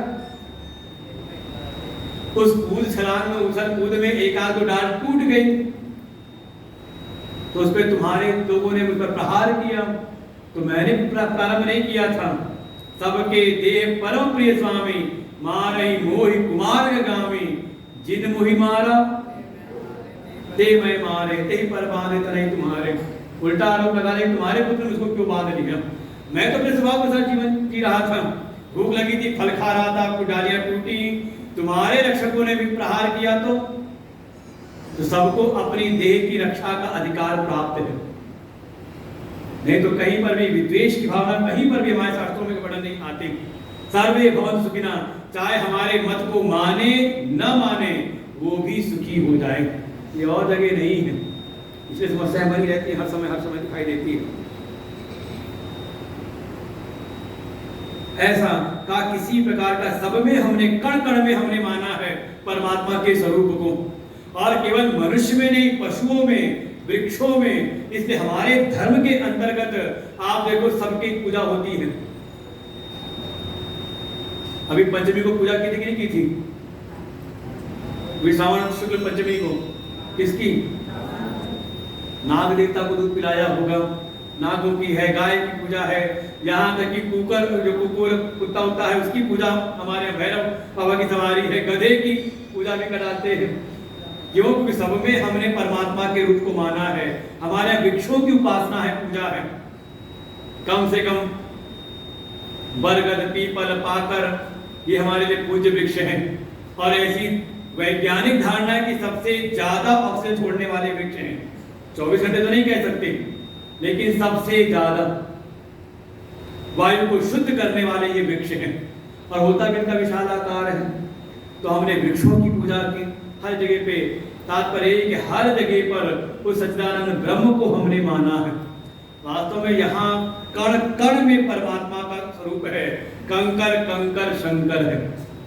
ऐसी धारणा आपको सब जगह नहीं मिलेगी, केवल यहाँ पर है। और इसी कारण से थोड़ा हम सहिष्णु ज्यादा हो गए, ज्यादा धैर्यवान हो गए, और उसका कहीं ना कहीं फायदा उठाया दूसरे लोगों ने। सती जी विचार कर रही हैं, सच्चिदानंद ब्रह्म का तो ये स्वभाव है, ये लक्षण है, और ये लक्षण तो दिखता नहीं इस राजकुमार में। तो जो लक्षण दिख नहीं रहा, भाई ब्रह्म है, अनी है, इच्छा से रहित। लेकिन ये जो रो रहे, तो रोने का कारण कोई इच्छा है ना, पत्नी का बिना पत्नी खो गई है, उसको ढूंढ रहे ना, कहाँ गई, इच्छा तो है ना। तो ये कैसे सच्चिदानंद ब्रह्म? तो भावना यही आई कि जो सच्चिदानंद ब्रह्म है, सो की देह धरि होई नर, जो सर्वव्यापक है, अज है, विरज है, अकल है, अनी है। क्योंकि जन्म का कारण बनता है उसके कर्म, और कर्म का हेतु बनती चेष्टाएं, उसकी इच्छाएं। वो तो चेष्टाओं से रहित है, सारी कलाओं से रहित है। तो ऐसा सच्चिदानंद ब्रह्म नर के रूप में कैसे हो सकता है? सीधे सीधे कहें, इस सिद्धांत को क्या, कौन सा सिद्धांत है कि कोई है तो ईश्वरवादी, लेकिन अवतार को नहीं मानता। समझ आ रही बात? समझे? गहन से गहन सिद्धांत है, गोस्वामी जी की रामचरितमानस है, केवल ये काव्य नहीं है। और आपको समाज में दिखाई दे जाएंगे, परमात्मा को मानने वाले, ईश्वर की सत्ता को मानने वाले हैं, लेकिन अवतार को नहीं मानते। सनातनी हैं, कहेंगे हाँ कोई महापुरुष थे, कोई योगेश्वर हैं, कोई विशेष शक्तियों को प्राप्त कोई थे, लेकिन अवतार नहीं, भगवान का अवतार नहीं होता, सगुण साकार को मानने वाले नहीं। यही है संशय, समझे इस बात को। सती जी ने कहीं सच्चिदानंद ब्रह्म को नहीं नकारा है, सच्चिदानंद ब्रह्म तो ठीक है, लेकिन सच्चिदानंद ब्रह्म एक नर के रूप में, व्यक्ति के रूप में कैसे हो सकता है, कलाओं से युक्त कैसे हो सकता है, जो अजन्मा है उसका जन्म कैसे हो सकता है, जो चेष्टाओं से रहित वो चेष्टाओं से युक्त कैसे हो सकता है, जो निर्विकार है वो विकार से युक्त कैसे हो सकता है, ये है संदेह। इसीलिए कहते हैं बिना वेदांत समझे रामचरितमानस समझ में नहीं आती, और वेदांत आदि पढ़ना पड़ता है इस बात को समझने के लिए। थोड़ा सा और विचार के सती जी ने, विष्णु जो सुरहित नर तनुधारी, सो सर्वज्ञ था त्रिपुरारी, खोजहि सो किय ज्ञैव नारी, ज्ञान धाम श्रीपति असुरारी, शंभु गिरा पुनि मृषा न होय, शिव सर्वज्ञ जान सब कोय, अस संशय मन भयउ अपारा, होय न हृदय प्रबोध प्रचारा, यद्यपि प्रकट न कहेउ भवानी, हर अंतर जामी सब जानी, सुनहि सती तब नारी स्वभाव, संशय यस न धरिये उरकाव, दासु कथा कुंभज ऋषि गाय, भगति दासु मैं मुनि सुनाय, सोई मम इष्ट देव रघुवीरा, सेवत जाहि सदा मुनि धीरा, मुनि धीर जोगी सिद्ध संत, विमल मन जेहि धावई, कहिने निगम पुराण आगम, दासु कीरति गावहि, सोई राम व्यापक ब्रह्म भुवन, निगाय पति माया धनि, अवतरे अपने भगत हित, निज तंत्र नित रघुकुल कुलमणि, लागन गुरुपदेश, जदपि कहु शिव बार बहु, बोले बियसि महेशु, हरि माया बल जानि जिया, सियावर रामचंद्र की जय, पवन सुत हनुमान की जय, उमापति महादेव की जय, बोलो भाई सब संतन की जय। पहला तो संशय यही आया कि जो व्यापक हैं, जो अजन्मा हैं, जो कलाओं से रहित हैं, जो चेष्टाओं से रहित हैं, इच्छाओं से रहित हैं, निर्विकार हैं, वो इन सारे दुर्गुणों से, इन सबसे गुणों के विपरीत कैसे एक नर के रूप में कैसे हो गए? क्या जो सच्चिदानंद है क्या उसका अवतार भी हो सकता है? तो ये है संदेह कहीं ना कहीं, प्रश्न मन के भीतर का। थोड़ा और विचार किया कि लोग कहते हैं कि हाँ भगवान शिव के ही समकक्ष भगवान श्री हरि हैं और वो समय समय पर अवतार लेते हैं। मालूम मानने वाले भी हैं अवतार को भी। विष्णु जो सुर हित नर तनुधारी, जो देवता विष्णु जो है, जो भगवान नारायण हैं, वो भी देवताओं का हित करने के लिए, असुरों का संहार करने के लिए कभी न कभी नर तन धारण करते हैं। पहले तो थे जो ईश्वरवादी हैं, परमात्मा को मानने वाले, लेकिन अवतार को नहीं मानते। लेकिन मान लो कोई अवतार को मानने वाले भी हो तो, कि भगवान नारायण अवतार लेते हैं देवताओं के हित के लिए, तो तुरंत आया वो जो नारायण है, जो विष्णु है, वो भी भगवान शिव के समान ही सर्वज्ञ है। सो सर्वज्ञ जथा त्रिपुरारी, भगवान शिव के समक्ष वो तो बिल्कुल सर्वज्ञ हैं, तो सब जानना चाहिए ना उनको भी। अगर भगवान विष्णु भी लीला कर रहे हैं तो सर्वज्ञ हैं, तो उनको भी तो ज्ञान होना चाहिए ना कि उनकी पत्नी का अपहरण किसने किया है, कहाँ रखा है, उनको जा करके। ये ढूंढ क्यों रही है ऐसे? खोजहि सो कि अज्ञ इव नारी, बिल्कुल जैसे कोई अज्ञानी कोई मूढ़ ढूंढे अपनी पत्नी को, ऐसे ढूंढ रहे हैं। जबकि जो विष्णु है ज्ञान धाम श्रीपति असुरारी, असुरों का संहार करने वाले लक्ष्मी के पति जो विष्णु है वो ज्ञान के धाम है। तो ये भी आता है मन के भीतर कहीं ना कहीं संदेह है, जब भगवान है अवतार लेते हैं तो इतना तो अधर्म बढ़ता जा रहा है, वो कुछ करते क्यों नहीं, है ना। वही कहा कि वो तो ज्ञान के धाम में सर्वज्ञ हैं, तो ऐसे क्यों ढूंढ रहे हैं। तो चलो अच्छा मान ले कि अवतारी नहीं है, सामान्य क्या कहते हैं, कोई मनुष्य के रूप में आए हुए कोई राजा के पुत्र सामान्य कोई मनुष्य है। समस्या ये है ना, देखो संशय तब तक नहीं होता जब तक दो प्रकार की वृत्ति मन में ना हो। अच्छा यही पक्का हो जाता कि ये सच्चिदानंद ब्रह्म नहीं है, भगवान के अवतार नहीं है, पक्का हो जाता है सामान्य मनुष्य है, तो कोई समस्या नहीं थी।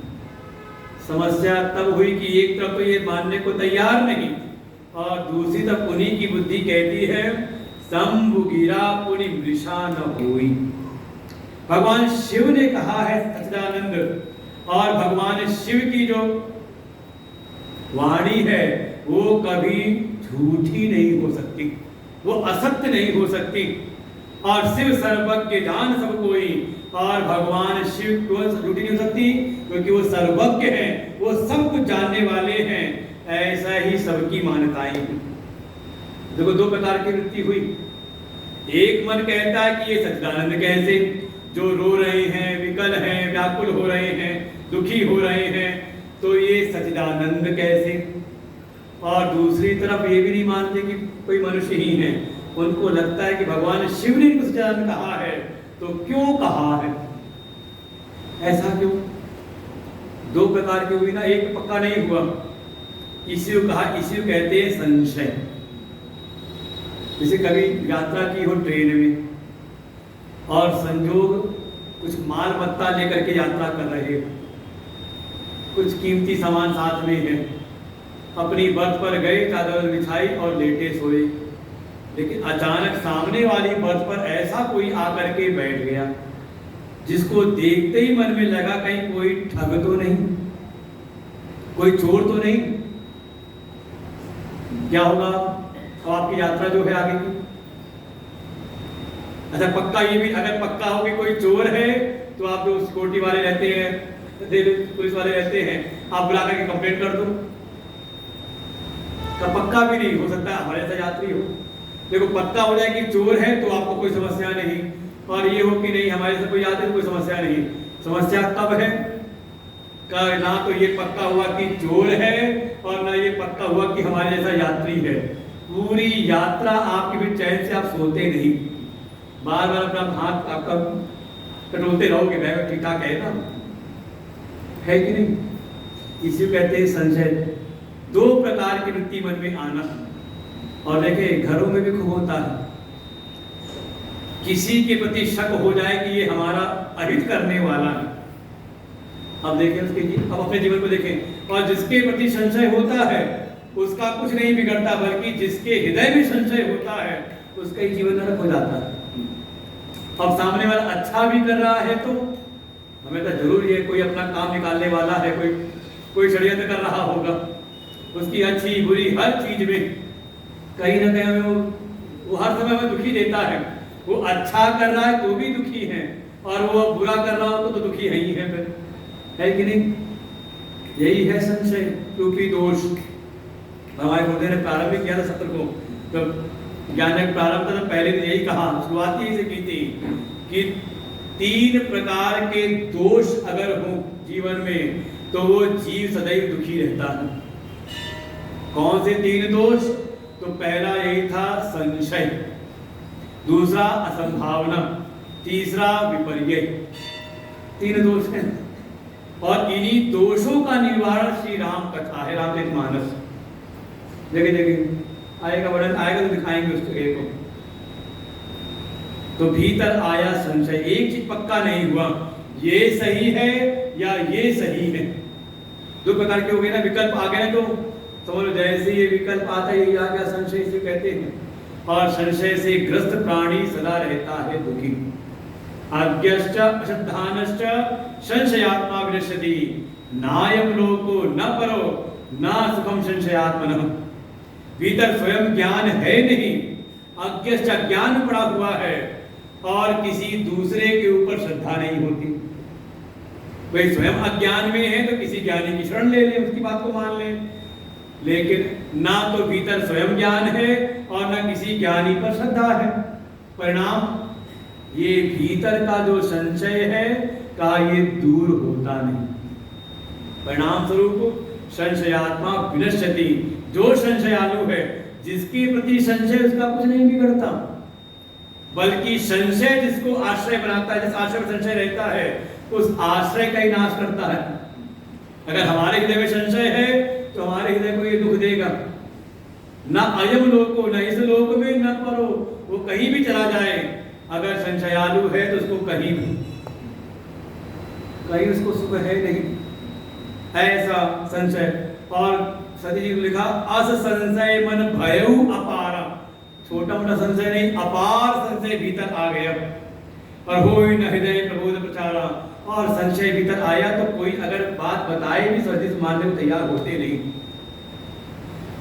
और आगे तो वर्णन ऐसा किया, संशय भीतर आ गया है, साथ में सर्वज्ञ भगवान शिव हैं, लेकिन ये प्रकट रूप में कहती नहीं, लेकिन अंतर्यामी है प्रभु। तो भगवान शिव जान गए, हर अंतर्यामी सब जान गए कि सती जी के हृदय में संशय प्रकट हुआ है और ये संशय इनका नाश ना कर दे। इसलिए भगवान शिव पुनः समझाते हैं कि हे सती संदेह मत करो, जासु कथा कुंभ ऋषि गाई, जिनकी कथा हमने सुनी अभी कुंभ ऋषि से, जिसकी कथा, जिन नाम कथा सुनाई थी, जिन परमात्मा की भगत जास में मुनि सुनाई, जिसकी भक्ति का वरदान दिया था मैंने उनको दक्षिणा के रूप में, वही ज्ञान कथा सुनी थी उन्होंने कुंभ ऋषि से, और फिर भक्ति प्रदान की थी कुंभ ऋषि को। तो जिनकी भक्ति मैंने प्रदान की थी, सोई मम इष्ट देव रघुवीरा, वही मेरे इष्ट देव जो इस समय रघुकुल में आए हुए, रघुकुल मणि बनकर के आए हुए वही हैं। सेवत सज्जा सदा मुनि धीरा, जिनकी सेवा में सारे ऋषि मुनि निरंतर लगे रहते हैं, वही है राम। संदेह मत करो, इनको केवल एक राजकुमार मत मानो।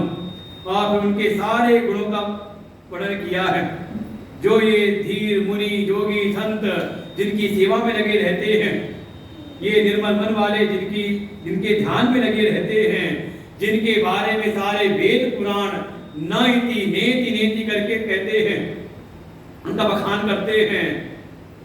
सोई राम व्यापक ब्रह्म भुवन, वही ये राम है, यही सच्चिदानंद ब्रह्म है, यही व्यापक तत्व है, यही माया के स्वामी हैं। उन्होंने ही, वही सच्चिदानंद ब्रह्म ने ही, उन व्यापक ब्रह्म ने ही अवतार लिया है। सोई वही है, अवतरे, क्यों अवतार लिया है? अपने भगत हित, बात, भगवान क्यों अवतार लेते हैं? अपने भक्तों के हित के लिए। निज तंत्र बने, उनका अपना एक तंत्र है, वो परम स्वतंत्र है, सर्वतंत्र स्वतंत्र है। निज इच्छा निर्मित, अपनी इच्छा से जब जैसा प्रकल्प आता है भगवान वैसा अवतार लेते हैं। इस समय ये रघुवंश में प्रकट हुए हैं राम अवतार लेकर के। इसे संदेह मत करो, लेकिन समझे ये संशय मन में आ जाए ना, देखो दो प्रकार की वृत्ति है। एक होती है संशय वृत्ति और दूसरी होती है जिज्ञासा। दोनों की उपज अज्ञान से होती है, ज्ञान हो तो दोनों समाप्त हो जाते हैं। एक है संशय की वृत्ति और दूसरी है जिज्ञासा की वृत्ति। और एक बार बताया था, शुरुआत के सत्संग बताया, प्रारंभ में बताया था, कौतूहल की बात नहीं। कौतूहल तो ऐसा होता है, कुछ बात सुनी हमने तो मन में हाँ जान लेते, इसको भी आए तो जान ही लेते हैं, और थोड़ा सा समय बीत गया, नहीं बताया बताने वाले ने, तो उपदेशकर्ता ने कुछ नहीं बताया तो बात टाल दी, तो उनको भूल भी जाती है। समझ रहे हो? कौतूहल, बहुत सारे कौतूहल आपको दिन भर आते रहते हैं। सड़क पर कोई सामने दिखाई दे, कौन है ये, और निकल गया थोड़ी देर बाद वो, तो दिमाग से प्रश्न भी निकल गया, वो उसकी तो कोई चर्चा यहाँ है नहीं। एक है संशय जो जल्दी बुद्धि से निकलता नहीं, आके बैठ जाए तो लगा रहता है। और ऐसे ही जिज्ञासा, अंतर क्या है दोनों में का, जब किसी का हृदय संशय से ग्रस्त है, संदेह से ग्रस्त है, तो उसमें नकारने की भावना ज्यादा बनी रहती है। जैसे आपका किसी पर आपका संदेह उत्पन्न हुआ, किसी पर आपका संशय हुआ, और कोई तीसरा आकर के समझाने का भी प्रयास करता है, अरे नहीं वो तो बहुत अच्छे व्यक्ति हैं, वो आपका अहित नहीं चाहते, मानते हो? अरे वो कहते तुम्हें क्या पता, सब हम जानते हैं अच्छे से उसको। होता है कि नहीं? अगर संदेह आ गया भीतर तो का नकारने की भावना जल्दी, जो भी बात देखो यहाँ पर भगवान शिव समझा रहे हैं, कथा सुनाई अगस्त सिंह ने, उसके बाद से भगवान शिव समझा रहे हैं, लेकिन आगे लिखा लाग न उर उपदेश जन कहो शिव बार बहु। बार बार भगवान शिव ने समझाने का प्रयास किया, लेकिन लगता है जैसे शब्द कानों में पढ़ते तो हैं लेकिन हृदय में धारण नहीं। यही समझना है यहाँ का सिद्धांत, तब आई कथा समझ में आएगी, क्योंकि ये अधिकारी का प्रसंग है। अधिकारी कैसा हो राम कथा का, कोई उपदेश ग्रहण नहीं हुआ, नकारने की भावना प्रधान रहती संशय में। प्रेम है भगवान शिव से, उनकी सेवा में लगी हुई है, कमी है तो श्रद्धा। अलग अलग है दोनों चीजें, प्रेम अलग चीज है और श्रद्धा अलग चीज है।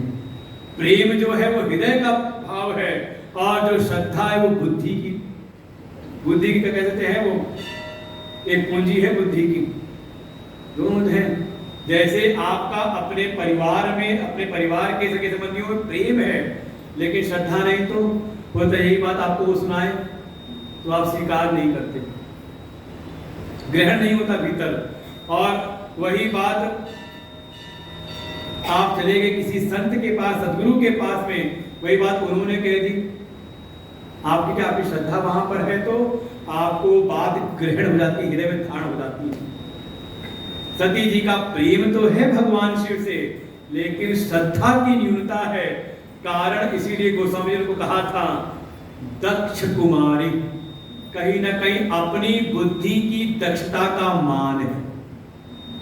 जहां पर ये बुद्धि की दक्षता का मान शिथिल होता है, थोड़ा गलता है, समझ वही आपकी श्रद्धा हो जाती है। समझे, मूल बात है ये सब ज्ञान में प्रवेश करने के लिए, क्योंकि ज्ञान में प्रवेश किसका होगा? श्रद्धावान लभते ज्ञानम।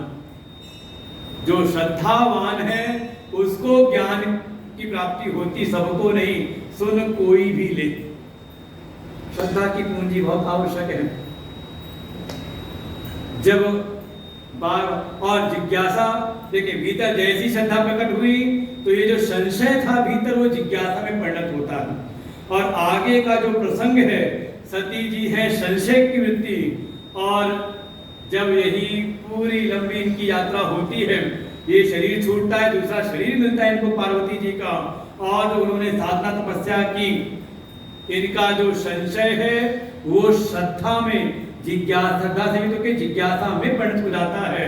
और यही है सती प्रसंग, सती और शिव संवाद जो है, शिव पार्वती संवाद, जो बात कही थी कि ऐसी संशय कीन भवानी, ये सारा जो यात्रा प्रसंग है वो है संशय से श्रद्धा युक्त होकर के जिज्ञासा में परिणत हो जाना। ये पूरी कथा है, बार बार भगवान शिव समझाते हैं, लेकिन सती जी के हृदय में वो उपदेश ग्रहण होता नहीं, अर्थात उनका संशय मिटा नहीं।